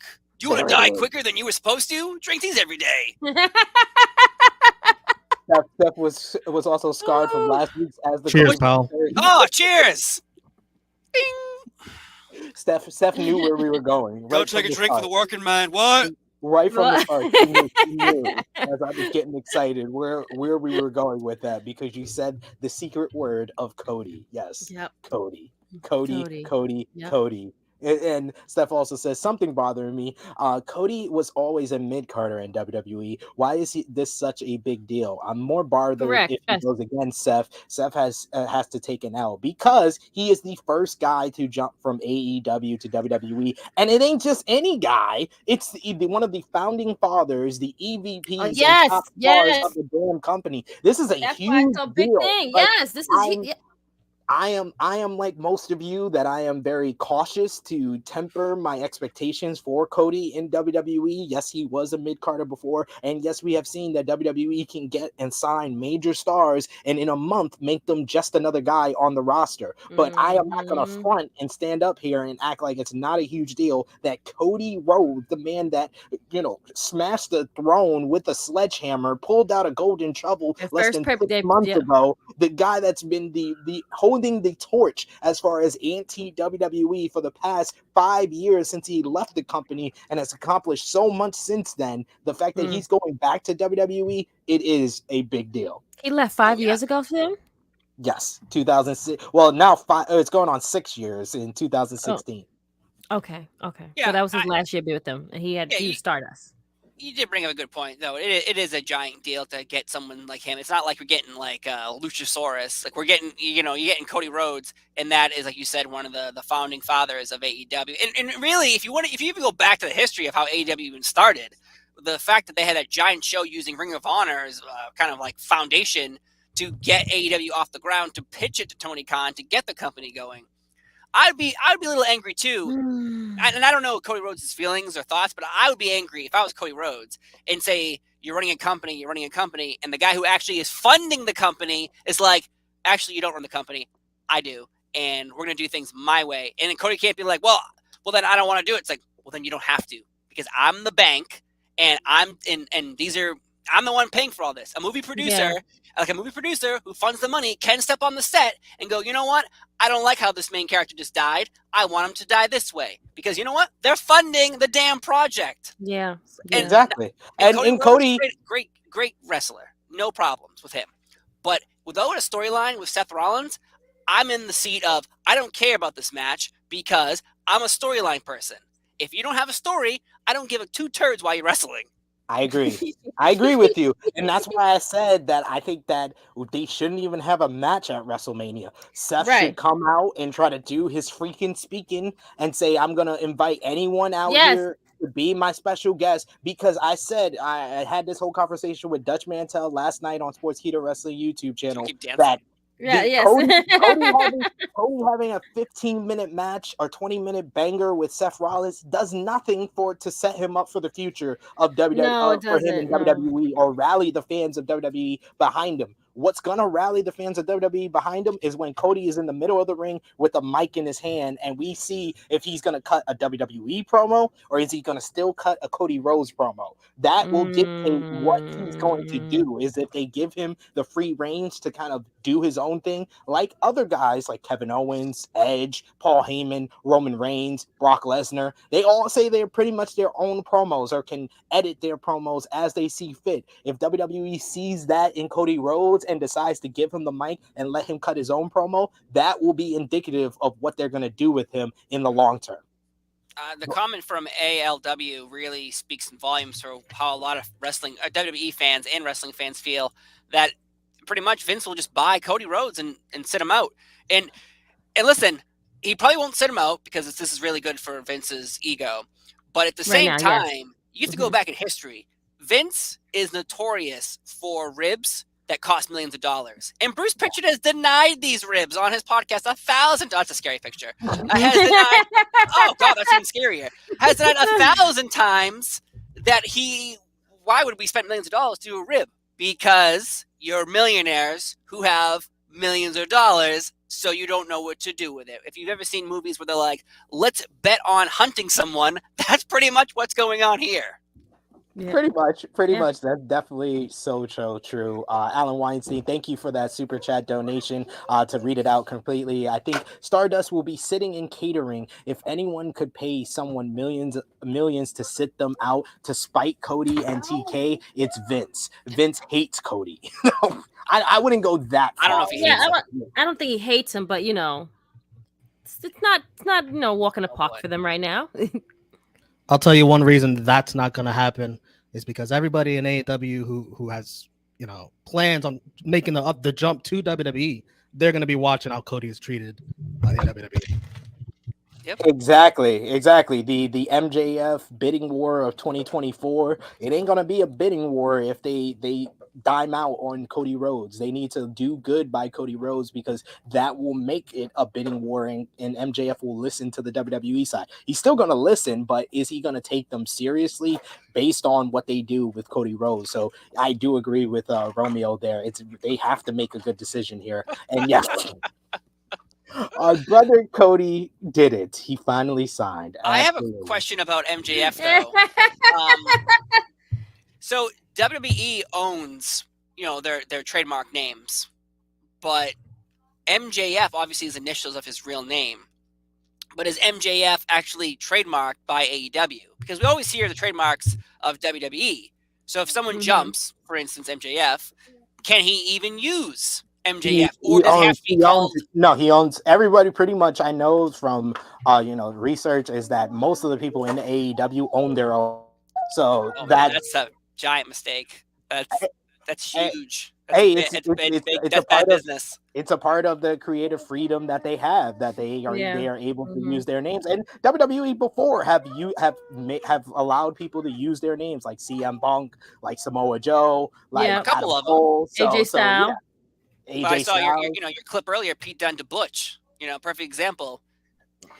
Yeah, it never works out well when they decide to change the names. So I would going with what they know. Of course. I was just curious. I didn't know if you knew, because that's going to be a huge Gunther. That's going to be a huge indication of when you see someone jump, are they going to be jumping with their name? Because if you don't jump with your name, then how does anyone know you came over? The Hardys, they have their own name too. Look. Right. No, some people have. Like Edge could never go to AEW and be Edge. You know what I mean? Got you. Okay, I see what you're saying. Lita is not her name. Lita is allowed to use that name because she technically has a contract with WWE allowing her to use these trademarks. The Rock, he bought his name. Stone Cold Steve Austin, that's not his real name. So, but Steve Austin, he owned it when he came into WWE, and now he still owns it. So Steve Austin, but he can't do Stone. Okay, so he can't do Stone Cold. So he obviously, but people have bought in these things. Hulk Hogan paid Marvel in WWE paid Marvel years to use the word Hulk. He used to be the Incredible Hulk Hogan. Oh, wow! So there's a history of people's names not being trademarked properly. So I was just curious of the AEW one, because that one could really bite them in the ass. It's very true. It's going to be very interesting what they decide to do, or what they're going to do with like different guys like that in the future to come. As you can hear my daughter asking for milk. Open up your shirt. Yeah, give it to her, man. Like, let her be her. Like, it's okay. I don't have anything leaking from my nipples. Not lactating? No, I'm not lactating, ladies and gentlemen. But Steve, how much more time do you have with us? Or I'll give you 5 more minutes. Then I gotta do dad stuff. In that 5 minutes, please plug everything, sir. Your daily slam, your interviews. Let the people know where they can find you, sir.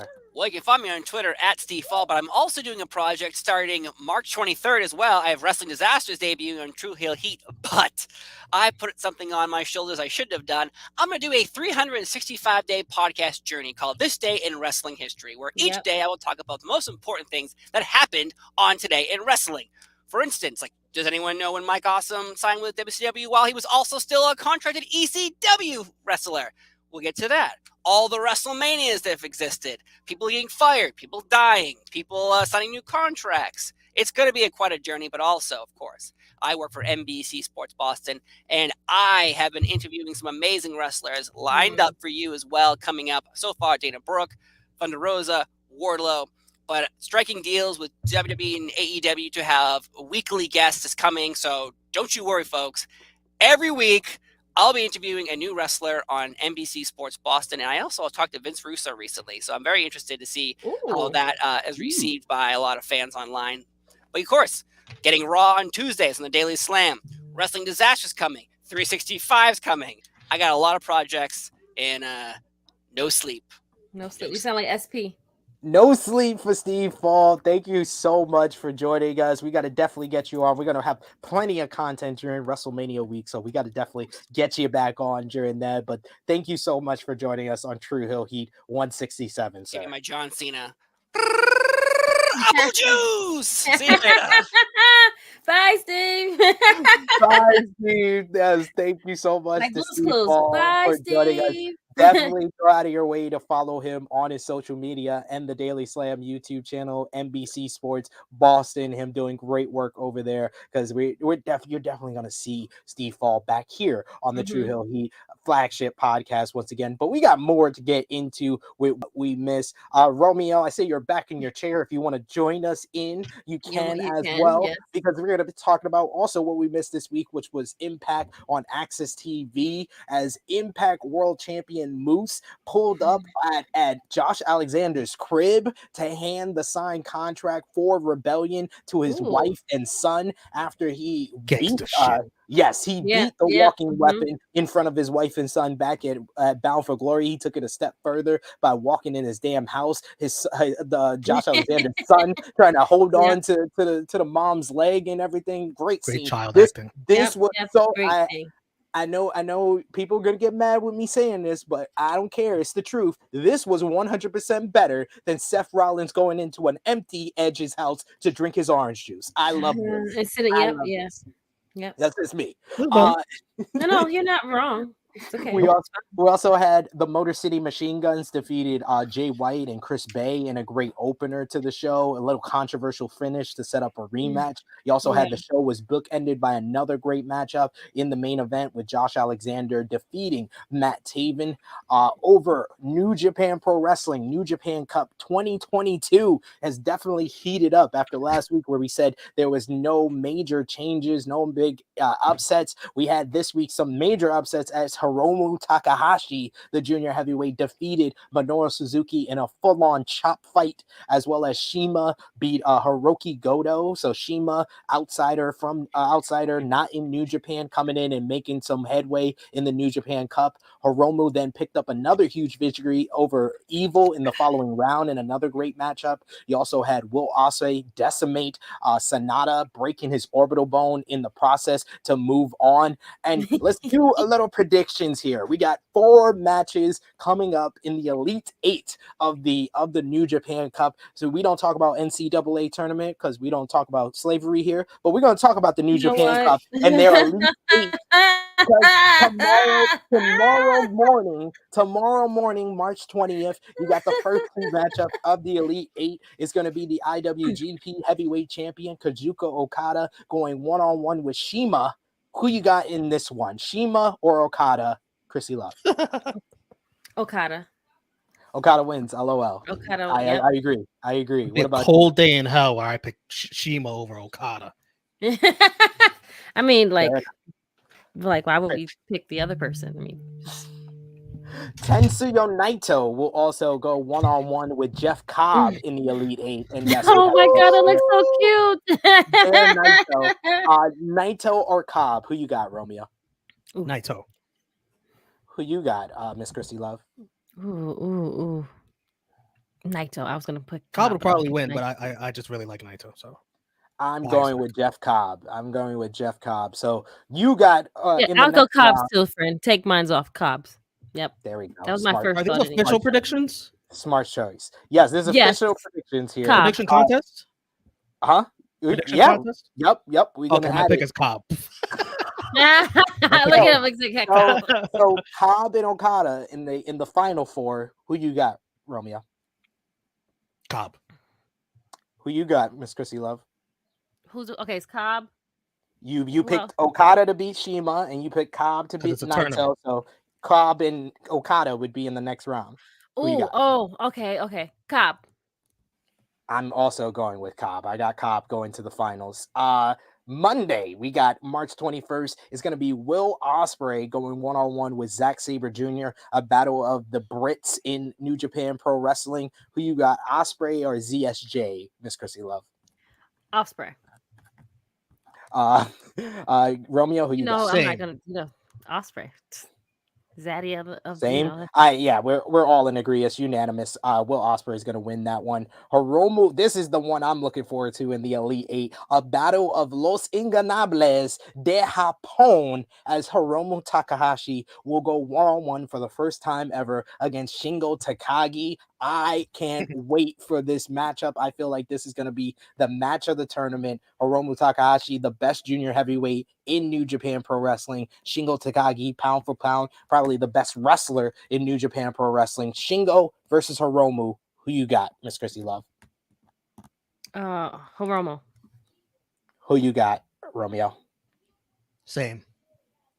I gotta agree. That's my boy. I can't vote against Hiromu. I can't vote against Hiromu. So we all three of us got Hiromu versus Ospreay in the final four. Who you got there? Ospreay or Hiromu, Romeo? Ospreay. Ospreay. So Ospreay. Right? We all got the same. That's very rare. Ospreay and Cobb in the finals. We'll save that prediction for next week for True Hill Heat 168. As we're gonna what a final that'd be. I can't wait. The Battle of United Empire for sure. And yes, our Patreon backers, I see you in the comments, in the live chat already commenting. We will give you a chance to give your predictions on our Patreon as well. But we got to get into some WWE news. It's not just as the Codyverse turns is the only news from WWE. As they announced this week, they may finally be returning to the United Kingdom for a pay-per-view. But the date will conflict with All Elite Wrestling, according to a new report from WrestleVote. The pay-per-view will happen at the Principality Stadium in Cardiff, Wales on September 3rd. That's a Saturday.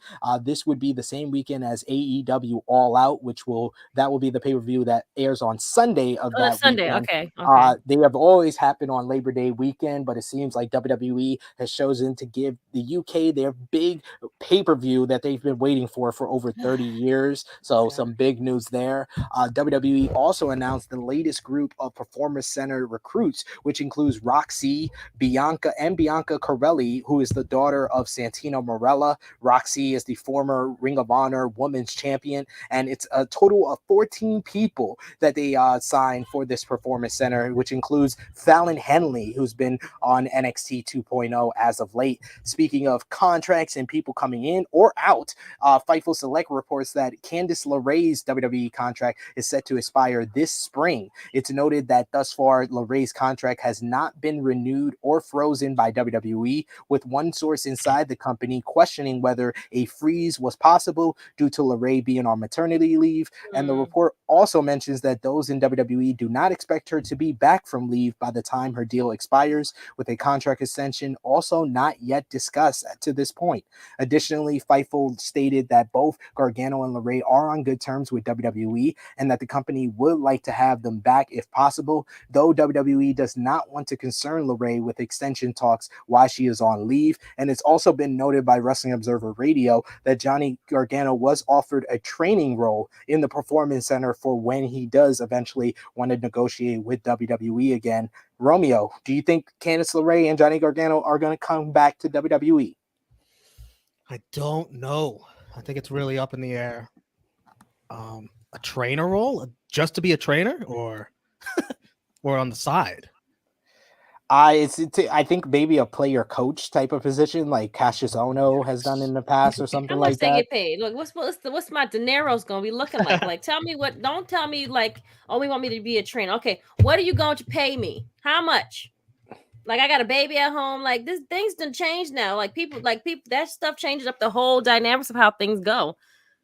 I need to know how much money you want to pay me. Like, Johnny's I don't see her going back. Right, you got to look. There you go. You got to see what it is that I can pull in. Like, what are you going to give me for me? Like, what is my role going to be? Am I going to be here? Like, I'm going 8 hours a week. Like, I mean, a day. Like 9 to 5 ish. I don't know what their hours are. Like, what do we do? How does this work now? You know what I'm saying? Like, these are the things that you got to think of about. And if he's negotiating with them, he's got to negotiate. What are the plans for him? Right. He's done everything there is to do in NXT. Like, correct. There's nothing to do there anymore. No. But I mean, he might feel like it's more of a stable position with the trading role than he would be if he just re-signed as a performer. So maybe there's that, although there has been trainers who have been cut in these roster and budget cuts. That's what I'm saying. What my dineros is going to look like. I'm guaranteed cash. You, my boy Blue, mentioning I don't see Gargano jumping to AEW and being highlighted. Yeah, I'm not saying that AEW is a better option for him, but there is a lot of uncertainty if he does re-sign with WWE that you always have to be mindful of, for sure. Mike Johnson of PW Insider reports that Batista is expected to be in attendance in Dallas for Taker's induction ceremony, with the report also revealing when Batista could be inducted into the WWE Hall of Fame. Of course, he was supposed to be inducted last year as the headliner. According to Johnson, Batista's induction is not currently in the planning for this year, with WWE sources noting that his induction will more likely be for next year at WrestleMania 39 in Los Angeles, which makes a boatload of sense with his connections to Hollywood, being Drax in Guardians of the Galaxy and his success over there. And then in our final WWE note, this is a doozy right here. WWE has responded to MLW's lawsuit against them, filing a motion to dismiss the suit. As reported in January, MLW filed a suit against WWE, accusing them of antitrust actions, including intentionally interference with contractual relations and intentional interference with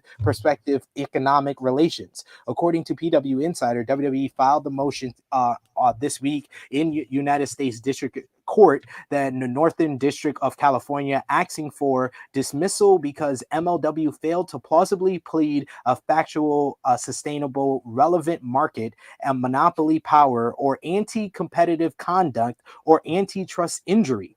The motion argues that MLW's claims are unsupported by factual allegations and are entirely implausible.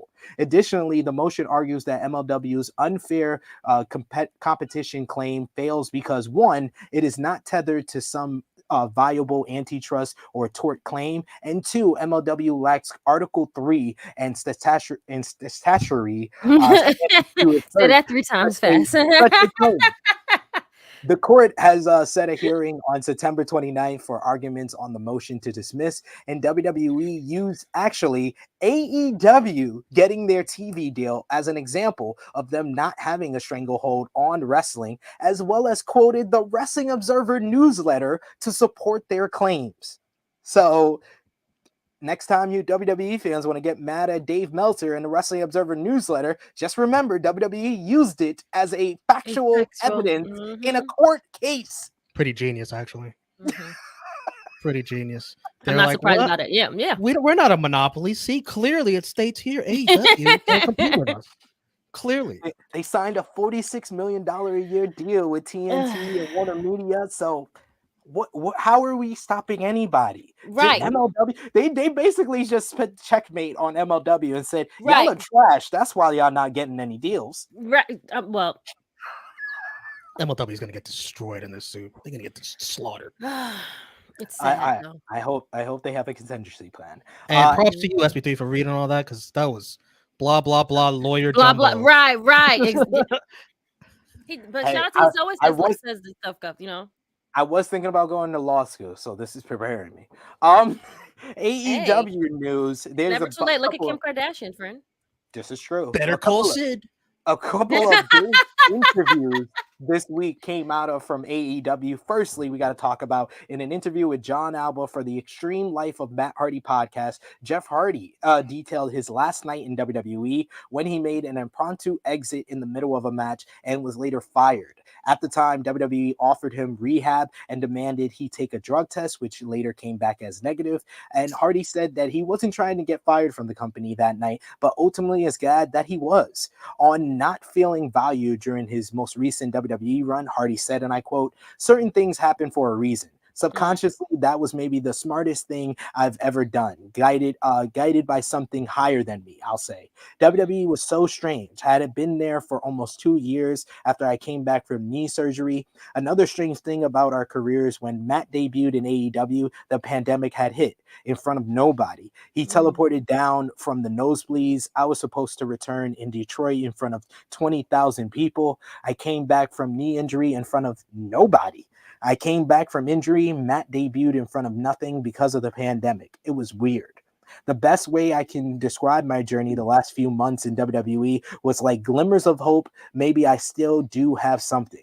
The last glimmer of hope was Survivor Series, which was really good. It came down to me and Seth Rollins. I was killing it, almost won, and the crowd was so behind me. I felt like one of the most popular babyfaces in WWE because this crowd was so with me.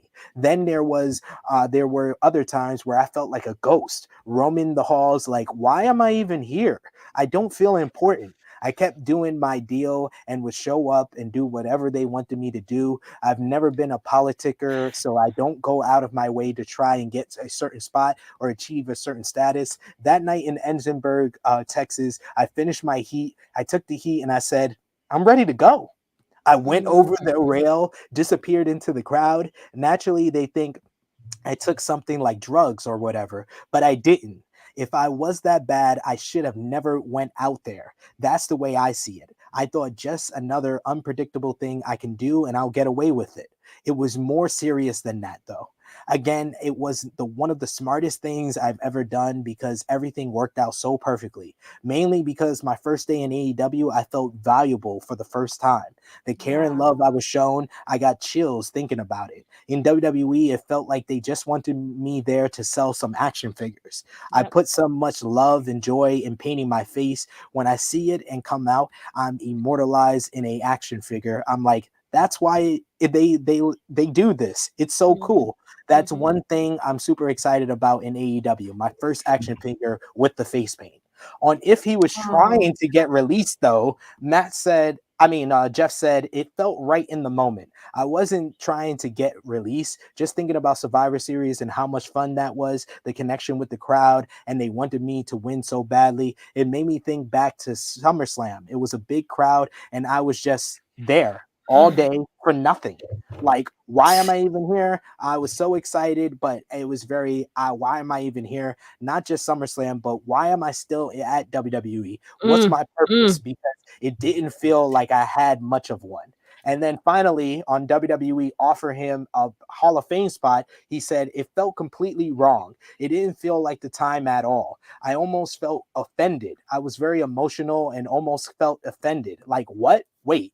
After my 90 days is up, the Hall of Fame is in April, and I do go to AEW. How is that going to work? What are y'all trying to hit me trying with? to do? Yeah. If I do sign with AEW when I'm free and me going to the Hall of Fame, how would that work? My mind and emotion went crazy and I was in tears. This is my career. I know I've been a very influential person and a lot of young misunderstood individual for a lot of young and misunderstood individuals, but it felt so wrong. It almost felt, how dare you, in a sense. I know that sounds crazy. You get offered the Hall of Fame and it's like, oh, of course, I'm a Hall of Famer. It never really meant that much to me. The Hall of Fame, whatever it is, but it's not the time for that. That's why I was like, it's a hard no, especially because it feels like something Matt and I should go in together as the Hardy Boys when the time is right. It's weird. I still don't know how I feel about that. Overall, it just felt so wrong. Maybe I should have said, what if I'm in AEW at the time of the Hall of Fame? So what do you guys think about all of that from Jeff Hardy? A very insightful, eye-opening interview. John Alba, who we've had on True Hill Heat before, he did an excellent job kind of going through everything, asking the right questions, and Jeff was so open and honest. Matt is always honest on the show, Extreme Life of Matt Hardy. You could check that out on the Matt Hardy brand YouTube channel, but we'll start with you, Krssi Luv. What's your thoughts on what Jeff had to say and his feelings on leaving WWE? Everything he said was true. He did sound like he was very sad, and you could be like, why come to work? Like, what is my purpose of being here? You just want me to be here to sell seats, and how much seats was WWE really even selling? But of course, like he gets a pop wherever he goes because he's that loved. We love him. It's a nostalgia of him, and we all grew up with him. We all grew up together. So it's just like we're behind them regardless. So, once this is not becoming fun anymore, nobody doesn't want to do that. This is something that they love, and they're not loving what they're supposed to be doing, what they do. It's just becoming a regular job, and no one wants to, like, you're taking out the uniqueness and love of the game of it, and it was probably like draining him. So now he gets praise where he's got like take my stuff, like when LeBron left. I'm gonna take my shit I'm going to Miami, like where I'm gonna be loved. To Jacksonville. I'm gonna be loved over here. Like, it's sad, but it's true. And he's walking back there, blah blah blah blah. Like, I get every, because we saw it, we watched it, we understood it. He didn't look happy every time he came out there, but he came to work like he was supposed to. Yep. And like, how you want to put me in the Hall of Fame without my brother? After you gave me a drug test on the way out and didn't give me the results, you asked me about the Hall of Fame before you even gave me the results. And like he said, like, oh, you just so just because I stormed off, you just assume it was drug related. Like, I wasn't like faint, like I didn't faint, like I wasn't like did you see me when before I went out? Did I look like I was on drugs or high or anything like that? No. But you insult my intelligence and say, let me give you a drug test. And he does that, but then you get the results and you want to keep it because you know it wasn't true. Scumbags. And yes, BTE has been making fun of this for the last couple of weeks for Matt Hardy's erratic behavior. The Young Bucks have been asking for his piss to drug test him. Yep. Romeo, any comments on the Jeff Hardy interview? I was in the building for Survivor Series. I was too. Maybe next to Roman, the most over person on the entire card of everyone that was there. He's still he's still over with these fans. Yep. So I understand where Jeff is coming from with everything. All that. Shout out to John Alba for that good interview. Yes, absolutely. John Alba did an excellent job. Definitely check it out on the Matt Hardy brand YouTube channel when we're done here. Even the action figure with him painting his face, like how do you not have like you're selling all of these things, you're making money off him, but you don't like understand or like see what it is that he's actually doing on why he like it's just Another interview to check out is my interview with Jeff Hardy at Survivor Series weekend, the day before is the Survivor Series, and he talked about he had a lot of things that he still wanted to accomplish in WWE, like having a matchup with Roman Reigns, having a program with Roman Reigns for the Universal Championship, introducing the Willow character to WWE. But at the end, when he said his third goal was reuniting with his brother, maybe here or somewhere else, and now he's able to do that somewhere else. It's like you already knew. He already knew what was happening. You know what I'm saying? It's like he gave like the writings on the wall. SP like he was just writing it out. It was just like writing on. I write my goals. I don't know what is going to happen, but this is what I want to happen. Yes, so check that out on the Sportskeeda Wrestling YouTube channel. My interview with Jeff Hardy from he's in Survivor a good Series place now with all those tag teams in AEW. Yes, much more people are going to get killed with that Swanton Bomb. I'm just hoping that they do switch it up and go to maybe the Broken Hardys gimmick, but because I feel like them just doing the greatest hits is going to get played out very quickly. It's the pancake batter for you, isn't it? Yes. No. It's the fact that they're in the ring with Private Party, and it's like, oh, that's how the Hardys used to move. That part. There you go. Part. Yeah, that's it's the like part dads versus their sons now, if it makes sense. Exactly. Or their nephews, like, oh, uncle, you can't wrestle like us no more. Like you're the old uncles, That's the part that's going to get the boring. More so, I feel like for Matt than Jeff. But whatever. Put him against the House of Black then, and break him. Break them up or give them broken. Another interview for you guys to check out. In an interview with Denise Salcedo of Instant Culture, Joey Janela announced that he will not be signing a new deal with AEW once his contract expires in May. However, he looked back fondly on his 3 years with the company. He's until May, but he hasn't been featured on any type of television or anything for them as of late. He said he was happy with what he did there. However, he did note that there appeared to be some communication issues between talent and management regarding contracts as of late. On not signing with AEW after his contract expired, he said, I said in a couple of interviews with Sean Ross Sapp in September that All Out weekend, I said yes. Recently in an interview with Barstool Sports, I said yes. My contract is up on May 1st, 2022, and I am going to say no now. I am not interested in signing with AEW, re-signing with them.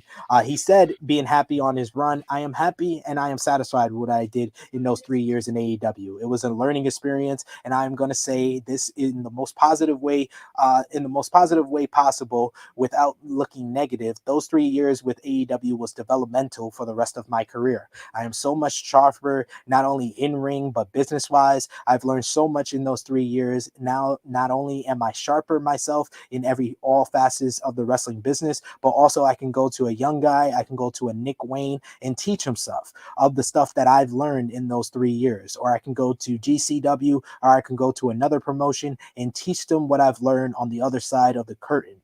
On the one issue he had with AEW, though, he said they've been doing this to people. They've been radio silent on the contract. They are letting the contracts expire, and that's why you have talent relations to talk to your talent and tell them what the situation is. If they are going to have a paycheck coming in, or if they are going to be signed to a per appearance deal, which some of the guys have agreed to. I would have never agreed to a per appearance deal anywhere. My per appearance deal is going to be when I am booking myself all over the world. I am booked in 6 different countries coming up per appearance on the independent scene. I want to be my own boss. That's how I got my name out there. I was my own boss, and I had the most buzz outside of the elite. And that's why I had this opportunity in AEW. That's why I had this opportunity at All In. People say to me on the internet, the only reason why you worked at AEW is because you were friends with the Young Bucks. I met the Young Bucks twice before AEW. I was one of the most successful self-promoting wrestlers in the world at that point. I am not sad about anything. I thank everyone there. I learned so much. I had ups and downs. COVID really killed me wrestling in front of no crowds. I really lost motivation. My back was shot out. The doctors tell me my back is shaped like an S because all of the wild stuff I have done in my career. And that's something that is scary to hear. And that's why you're not moving the way you should at 31 years old. But that's been fixed. I feel great. I am back in shape. I just wish there was less radio silent on their end with me. And I consider Tony a friend. I hung out with Tony a lot in the early days of AEW. I just wish they would have talked to me. I know it's come to an end, but I appreciate them and I appreciate the experience I had. And I'm going to take everything I learned there and bring it with me for the rest of my career. But on supposed heat that he got earlier this year for injuring Eddie Kingston, he said, I think they had plans for me. Tony kept on saying, after this, we're bringing you back to TV. But unfortunately, I think a lot of it has to do with a situation where I worked with Eddie Kingston in Charlotte, and I super kicked him in the face a little bit too hard. I came in a little bit too hot, and I had been squatting probably 50 more pounds than I'm used to be squatting. And I didn't realize I had that much power in my legs. I gave him a super kick and I broke his orbital bone. He was going into a feud with Chris Jericho, and I feel that may have been the straw that broke the camel's back. A lot of the guys, maybe some older heads, believed my hype and believed that I was some kind of dangerous professional wrestler. And I've had times where I've injured people. Of course, everyone has. But once you get that reputation, it's hard to break. I've had a string of bad luck throughout my AEW career, and that may have been the straw that broke the camel's back.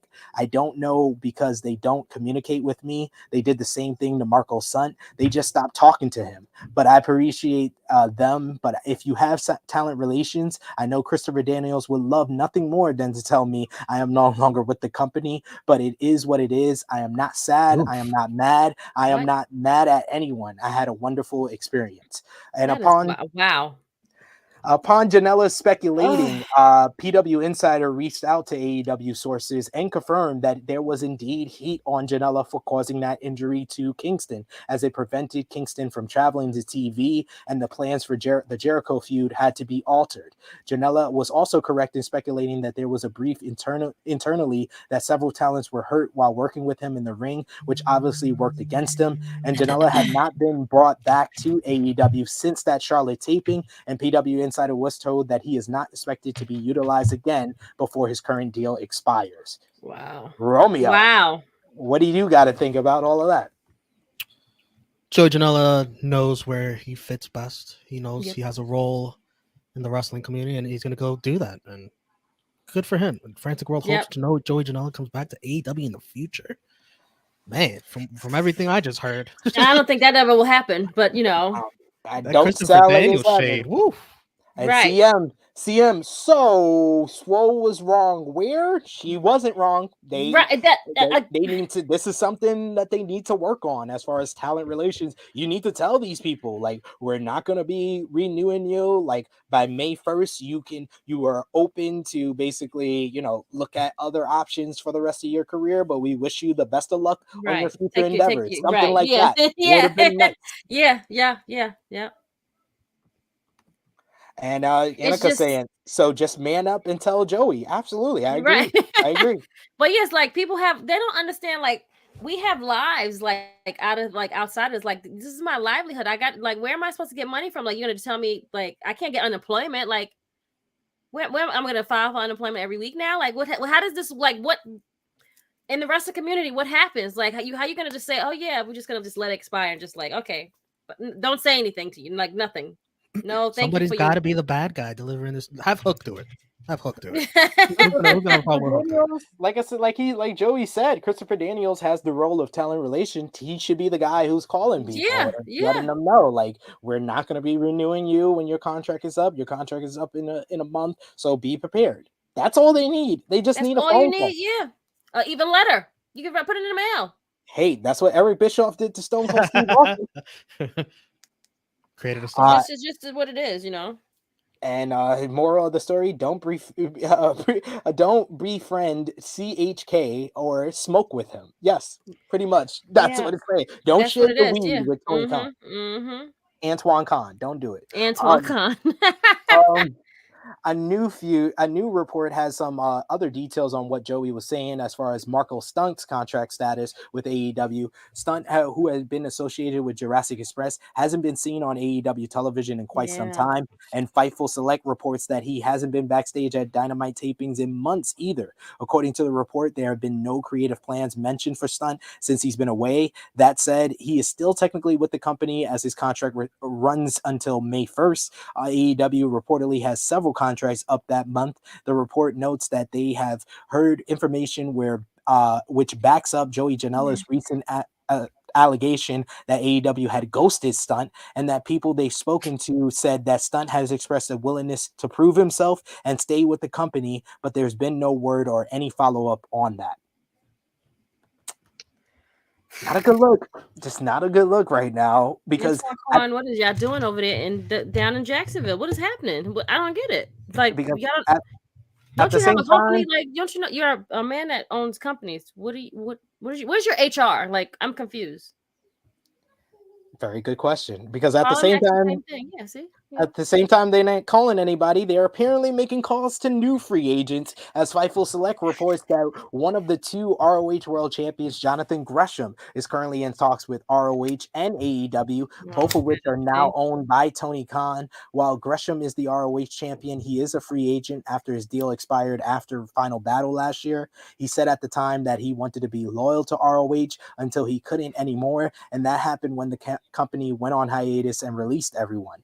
That being said, their report says that assets have been produced that suggest that Gresham will be working for Khan in some fashion. It's unknown if it's going to be AEW, ROH, or both. At the very least, he would work ROH until he drops the belt, and he was backstage at the February 23rd edition of Dynamite in Bridgeport, Connecticut. So do you think that Jonathan Gresham is a good pickup for AEW, Romeo, and do you see him working for both AEW and ROH? Absolutely, it's a no-brainer pickup. I wonder what they're going to do at Supercard of Honor, if it's going to be him and Bandito, and if he wins or loses there, because I could see him winning and remaining ROH champion for a bit longer until you want to drop it to somebody else and then making the full-time move to AEW. Hey, his dream is to have a ROH world title match with Bryan Danielson, and now it's more possible than ever before. Oh, wow. That actually sounds amazing. Wow. Yeah, let him keep it. Let him be God. undisputed and let that run go longer. Yeah. Wow. I agree with you. That's beautiful. Following his win over MJF at the AEW Revolution, CM Punk has been absent from both AEW Dynamite and Rampage, and the Wrestling Observer newsletter reports that a possible reason for this is because Punk is currently filming the second season of the Starz series Heels.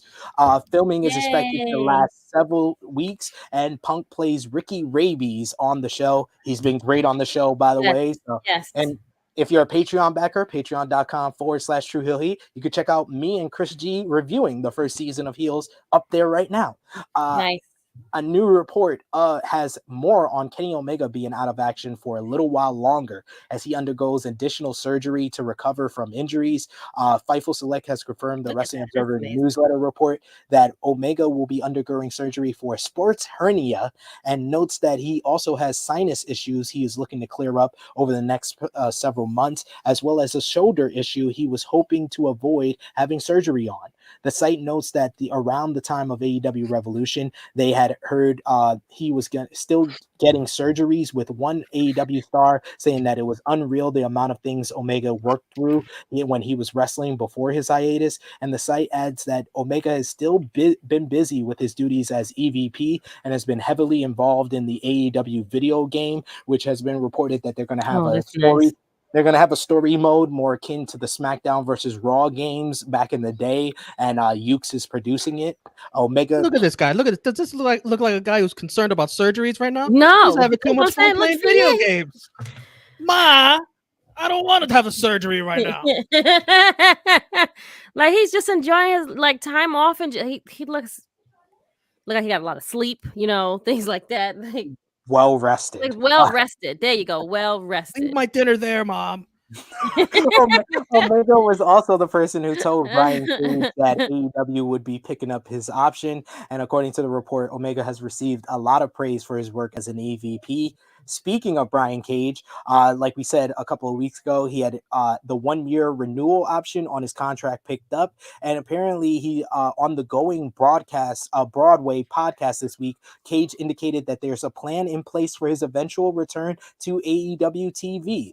Brian Cage said during the show on his plans, there is a plan. I guess that's about as much as I can throw around out there. We'll wait and see. He added that he pitched some different ideas for the storyline, stating, I've pitched different ideas. There were ideas that changed up towards the end. I came up with a couple of ideas, and there were different creative ideas. Some are more detailed than others. It's all supposed to formulate into this plan that is underway.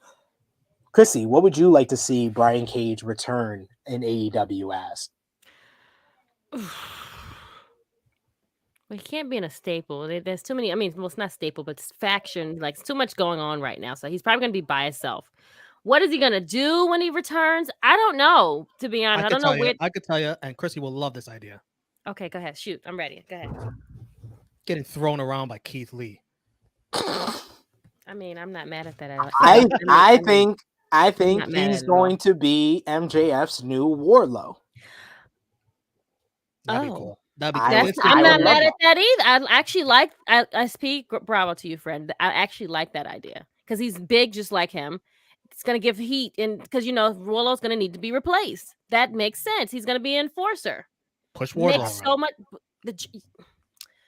Yes. Him and Wardlow could have some dope matches, and they've never faced before, so I'd be with it 100%.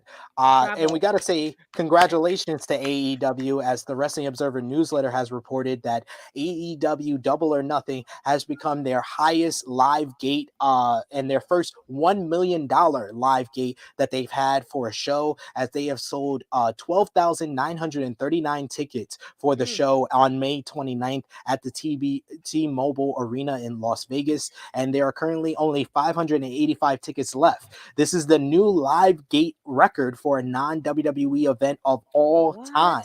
The previous live gate records for a non-WWE event was set on April 6, 2019 with the G1 Supercard at Madison Square Garden, and the only other non-WWE $1 million gate was Atlantis versus Ultimo Guerrera, Mass versus Mass at the 2014 CMLL anniversary show at Arena Mexico. Also worth noting, Dynamite at the Forum in Inglewood, California on June 1st has also been selling big, with 12,555 tickets out, with a 715,000 first week advance, and there are only 239 tickets left for that event, and it will end up as the third largest wrestling crowd in that venue's history. Wow, good for them. See what happens when you run bigger arenas? The right, T-Mobile Arena. Exactly. When you do all out, I hope you do the in the United Center. I hope you do all out in the United Center.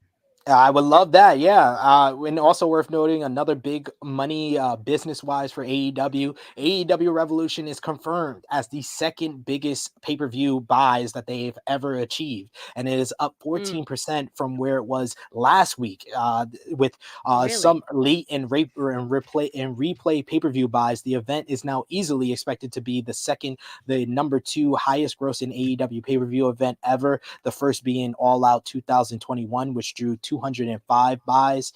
The buys is a minimum of 165,000 buys to about as high as 170,000 buys. The initial figure was about 146 pay-per-view buys, and the Wrestling Observer newsletter reported that the current estimate for AEW Revolution's pay-per-view buy rate shows it will likely be the second most successful pay-per-view the company has ever done.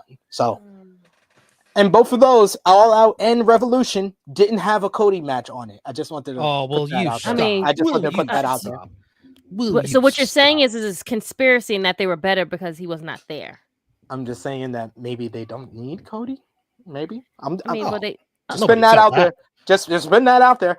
New Japan Pro Wrestling news. Will Ospreay has been calling out Jon Moxley for months, ever since last summer, back in February, as well at the Rev Pro event, as well as during the New Japan Cup as of recently. And the AEW star Jon Moxley has recently took to Twitter to respond and accepts Ospreay's challenge, so it will be Jon Moxley one-on-one with Will Ospreay at New Japan Pro Wrestling Windy City Riot on April 16th in Chicago. And speaking of big matches made by New Japan this week, Killer Kross will be making his debut for New Japan Strong, and he has put it out there and challenged Minoru Suzuki. The two men will go one-on-one. New Japan has confirmed on April 1st in Dallas, Texas for New Japan Lone Star Shootout during WrestleMania weekend in Dallas, Texas. So that should be a very interesting one. Very quick Impact Wrestling news. Eddie Edwards revealed that he has signed a new deal with Impact Wrestling, continuing a run that started in 2014. And speaking of Edwards, he's been announced to verse Tomohiro Ishii at Impact Wrestling's Multiverse of Matches during WrestleCrown weekend on April 1st in Dallas, Texas. And that will also feature Ultimate X, as well as the Good Brothers. Impact is like being a troll and just going anywhere WWE is now. Well, they go off of WWE weekend pay-per-view, so this makes sense. They will also have the Good Brothers, Doc Gallows and Carl Anderson versus the Briscoes on that show, as well as Jay White versus Chris Sabin and the Ishii versus Edwards match. And big other wrestling news notes, you had Tony Khan has announced a huge addition to the ROH Supercard of Honor event, as it will be them boys versus the top guys. The Briscoes will defend the ROH World Tag Team titles against FTR. These two teams have been feuding on social media ever since Final Battle, where FTR confronted the Briscoes after they won their 12th Ring of Honor Tag Team titles. And Tony Khan has addressed ROH Supercard of Honor scheduling conflict with the show running against AEW Rampage on April 1st, when he said, and I quote, "It wouldn't have been my first choice for the scheduling necessarily. In 2 weeks, it will be a crowded Friday of wrestling. I had not scheduled this pay-per-view, Ring of Honor, Supercard of Honor, but I really think it's important for me because they sold tickets and made a commitment to the fans to still do the show. I see it as a transitional show in many ways, and I'm really excited about it. It's the first show under my new management and a transition show where I will relaunch what I hope will be a really great new Ring of Honor television product, a weekly series wherever it does air or stream. This is going to be a great opportunity to put our own stamp on it and also pay respect to the great Ring of Honor traditions and histories with some of the top stars from recent Ring of Honor and great wrestlers who have been in Ring of Honor historically. Am I going to be able to take everyone from AEW and bring them there? No. But I think there is a cool way to use some of the great wrestlers in AEW who will be available and make this a great show. So, are y'all guys ready for Supercard of Honor and the Briscoes versus FTR? Yes. I wish I would have told Steve when he was still here that we're gonna be a little late with that SmackDown review that Friday, because I gotta watch ROH Supercard of Honor. I gotta watch SmackDown, Rampage, everything going on that night. It's gonna be a lot, But I am worried about Tony Khan here because I need him to delegate ROH to someone else. I need his full focus to be on AEW. So he has to hire. So basically, he has to hire like general, like someone that could just like man that like buy, so he doesn't have to like do any work over there. Yeah, he could give them the bullet points. Like, here's what I want, but someone else has to break it all down for him. That's too much for one man to do, to run two companies at once. That is a fair assessment right there. I do have to kind of thinking our producer baby Seth even messes us saying hire Gabe Sapolsky, the original booker for Ring of Honor. That makes sense.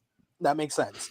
Speaking of Joey Janela, he's got his big events during WrestleMania weekend, Spring Break 6, and he added a couple of matches, PCO versus Speedball Mike Bailey, who's been killing it, and he's been liking a lot of True Hill Heat's posts, so we appreciate you, Speedball. Janela announced the match, as well as GCW tag team titles on the line with the Briscoes versus Hate Club versus Second Gear Crew.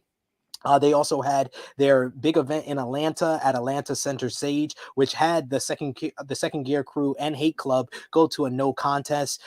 Joey Janela's Spring Break, though, 6 will take place on 2 nights, March 31st and April 2nd, as part of GCW's The Collective Weekend, which is also going to feature Mission Pro Wrestling, as well as Effie's Big Gay Brunch and AJ Gray's produced For the Culture event that's going to have the Hitmakers versus Shane Taylor Promotions, which should be a bunch of fun. And during the astronaut event for GCW last weekend, Jonathan Gresham defeated Blake Christian in a technical wrestling clinic. Definitely go out of your way to check that out as well. And Warrior Wrestling had their 20th event with Thunder Rosa beating Athena and Sky Blue in a 3-way for the Warrior Women's title. But unfortunately, because of her win this past Wednesday, the St. Patrick's Day Slam, winning the AEW Women's World Championship, that great moment, it unfortunately means she can no longer be the Warrior Women's Champion, so she will be relinquishing the title at their next event on April 23rd. So sad news, but happy news. Anything you want to mention? Yes. Anything you want to mention from any of that news we just broke down, Romeo? That WrestleMania weekend. Sheesh. Are you ready, SB3? No sleep. All that wrestling you're going to watch. No sleep. No sleep for me, ladies and gentlemen. WrestleMania weekend. And next week on True Hill Heat, we will announce the lineup, the week of WrestleMania lineup that you will be able to enjoy right here on the True Hill Heat YouTube channel. But this weekend, you got NWA Crockett Cup. So I had to shout out, Alan Weinstein, who has been wanting us to do a Crockett Cup watch along. I haven't got confirmation from Stat King yet. He might do one tomorrow. We'll announce it maybe on our community tab and our social media. You have to stay tuned, Alan Weinstein. We'll even mention it on Patreon. But they have 2 nights of events tonight on Fight TV, as well as tomorrow night. Night 1's going to have the Crockett Cup first round matchups with Lebellion versus To Be Announced. The Briscoes are a part of the Crockett Cup. The Now is going to be versus Numb in the first round. You got Doug Williams and Harry Smith, the British Bulldog's son, are going to be teaming together. A new British Invasion. They're going to be versus the Ill Begotten. You also got Strictly Business versus the Gold Rush. You're going to have Aaron Stevens and JR Kratos versus the Dirty Sexy Boys, which is Dirty Dango, aka Fandango, teaming up with JTG. That should be a bunch of fun. You also got the N versus Hawks Aries, Matthew Mins and the Pope versus Mike Knox and FSK, and you got Violence is Forever versus the Bad News Boys versus the Rip City Shooters versus the Heat Seekers in a play-in 4-way matchup. Any of those teams stand out to you? You think it's going to win this year's Crockett Cup? Me, myself, I'm just going to go and say the Briscoes. Briscoes going to win the Crockett Cup.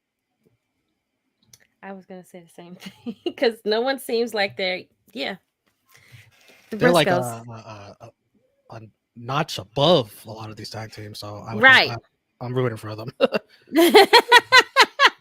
Just a notch. Just a teach, guys. Come on. I will be asking you predictions for a couple of matches on night 2, though, as they're going to have championship matches up and down the card with NWA Women's Tag Team titles on the line. The Hex is going to defend against Casey Page and Ella Envy. You're also going to have the NWA National Championship on the line. Anthony Mayweather versus Jax Dane. NWA Television title is on the line with Tyrus, who's still the television champion. What? Versus Rodney Mack. Rodney Mack. Oh, I haven't heard that name in years. You have a thumbnail for them so I can see these people? Haven't heard that name in. Rodney Mack is the husband of Jazz. He used to be in WWE during the Ruthless Aggression era. Got it. Okay. Got it. We also got the NWA Junior Heavyweight Championship will be decided as Austin Aries will versus Homicide versus Darius Lockhart versus Colby Corino. So who you got in this one, Miss Krssi Luv? I'm going to go first. I'll go with Darius Lockhart. I think he's one of the best technical wrestlers on the independent scene. So I hope they put the Junior Heavyweight title on him. Okay, so Darius is the one with the glasses or without? It's the black guy, Darius. Darius. Okay, no, well, I mean the other guy looks black too. From Who's the champion? Homicide is Spanish. Oh, okay, that's it. Okay. Oh, okay. This is to decide. This is the finals. Darius Lockhart. Black Power. Romeo? Black Power. Yeah. Wakanda kinda- forever, friend. Why is Corino looking like Wolverine now these days? I know. He's starting to look like Wolverine meets his dad. Meets his dad. Grandpa. Yeah, I'm gonna go with Lockhart too.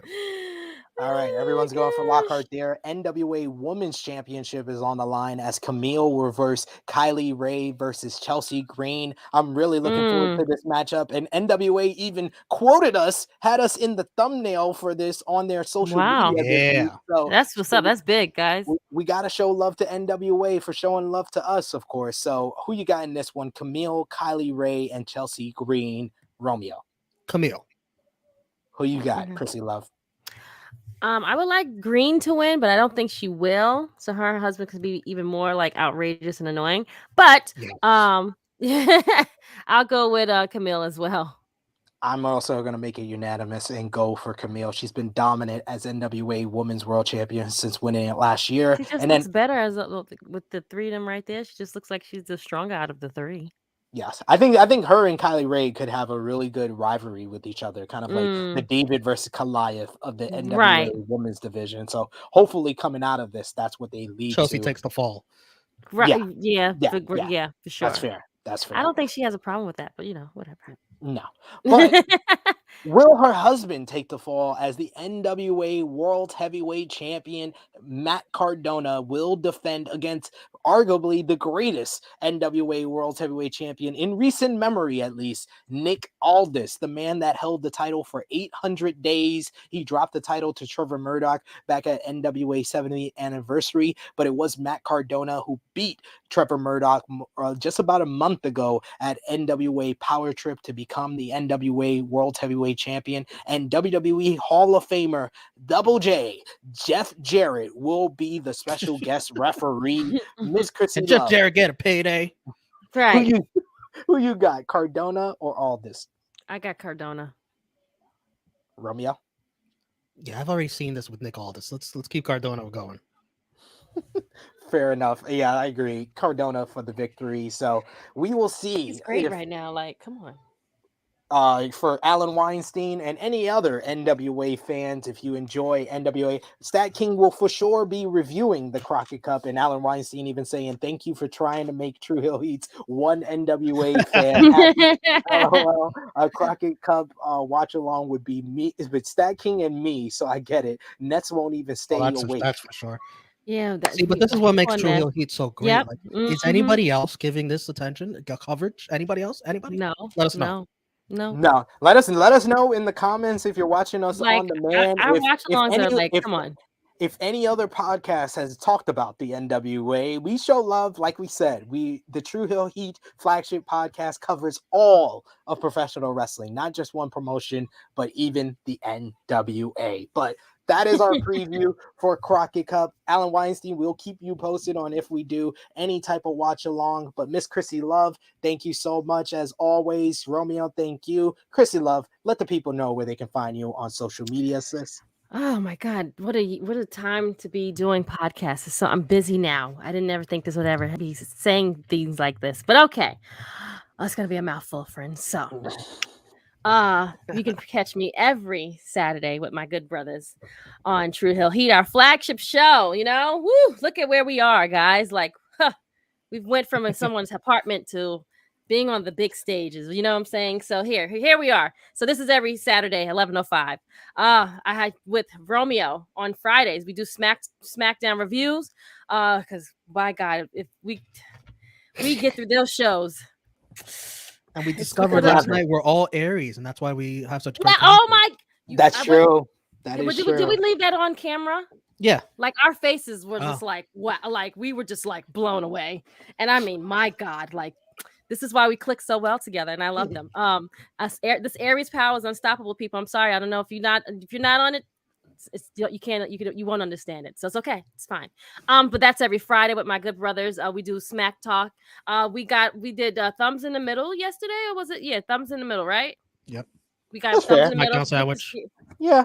I called it like a 5.5, 6 type of show. So that makes sense. Yeah. Yep. So that's what we do.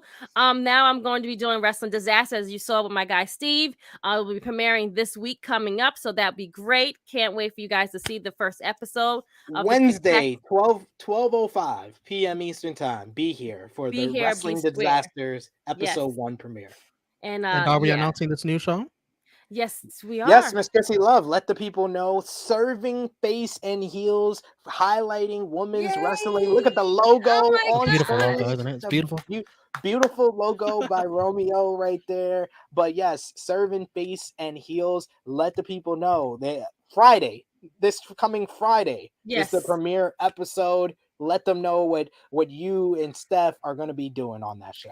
We'll be talking about women's wrestling, covering everything women's news related. We'll be talking about the shit that they have the women doing.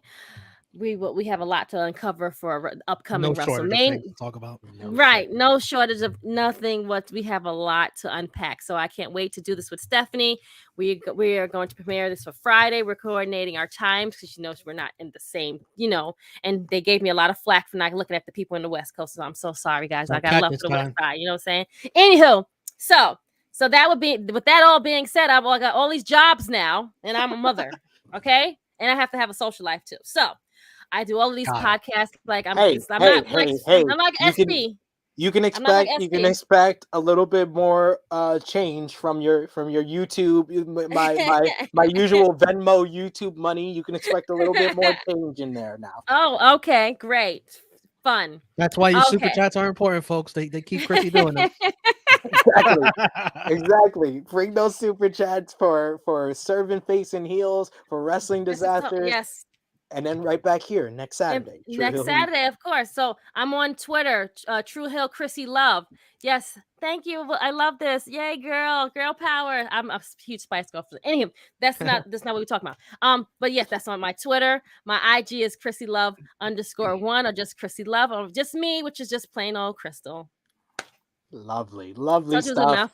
The Miss Krssi Luv push is officially on, ladies and gentlemen. I see. What is that? Okay, great. I'm here for it. Romeo, where can the people find you? And you're another one that gets pushed very hard here. Yes. Shout out to you, my boy Blue says I'll watch the NWA watch along if y'all do it. It'll give me an excuse to watch NWA for once. I see Josh in the live chat. You better tell Stat King that, hey, bro, they all calling you out. NWA Crockett Cup. They need you there, tomorrow night.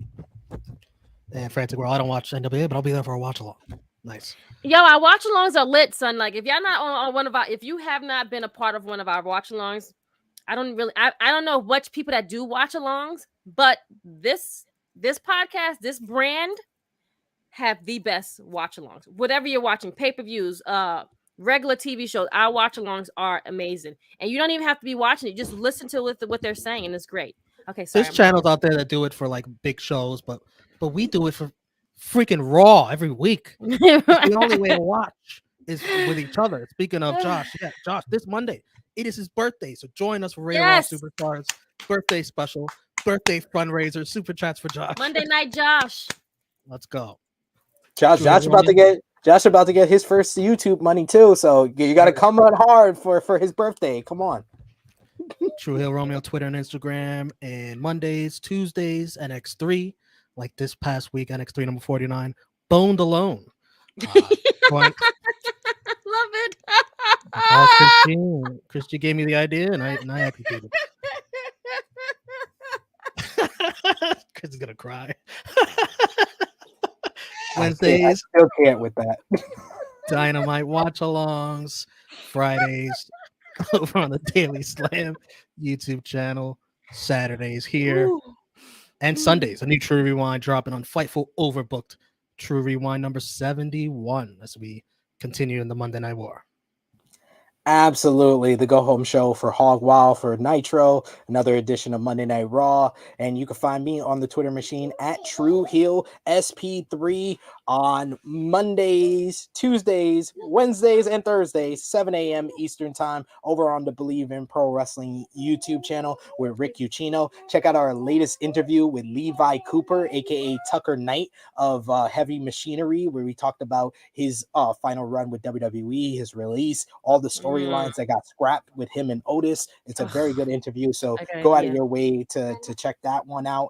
You can also find me on the Sportskeeda Wrestling YouTube channel on Fridays following SmackDown and Rampage, Smack Talk with Dutch Mantel and Rick Ucchino. And you can find me on the Wrestle Talk YouTube channel, Wrestle Talk Podcast YouTube channel on Wednesdays at 2 p.m. Eastern Time with Sat E. Nyangi reviewing NXT. We're going to start up this Wednesday with Tempest, and then starting the following week is just me and Sat. Mocha Wednesdays have returned, Mocha 2.0, as we review NXT 2.0. So check that out for sure. You can also check me out on Quizzlemania 46 this past week with Greg Cherry, Brian Zane, and Tempest. A very fun show over there. And we got a final comment to highlight here. You, my boy Blue, says we need a True Heel Heat show called The Cookout, where we occasionally have a white host invited.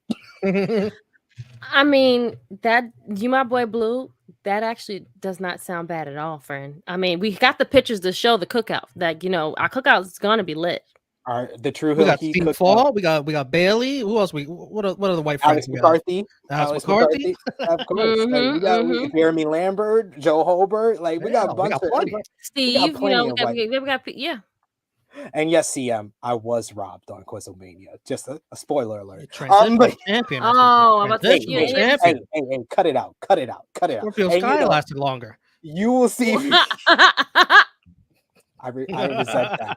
You can also see me on the Fightful Overlook YouTube channel. Check out Degrassi Dudes this week, where we talked about the OG love triangle of Greg, Manny, and Ashley. You can, with Steven Jensen. You can see me on FMC with Jeremy Lambert, where we became Stephen A. Smith and Skip Bayless debating Embiid versus Jokic for MVP. All of that great stuff. Join the True Heel Heat movement. Patreon.com/True Heel Heat. The True Heel Heat post show will be back this week. Even if it's just me, you will see a post show as well. But want to thank everyone for joining us. Want to thank Miss Krssi Luv. Want to thank Romeo. Want to thank our special guest, Steve Fall. Follow the gang, Facebook, Twitter, and Instagram at True Heel Heat. Like this video. I really got to find that toothpick I threw earlier. I'm making a mess over here. Like this video, share it with your friends, subscribe if you are new to the YouTube channel, and as always, we will see you back here next Saturday, 11:05 a.m. Eastern Time. True Heel Heat 168. Krssi for Romeo. Hey yo, it is me, your True Heel Phenom SP3, and this has been True Heel Heat 167. Hey yo, we are signing off until next time. Another one for the good guys. Hey.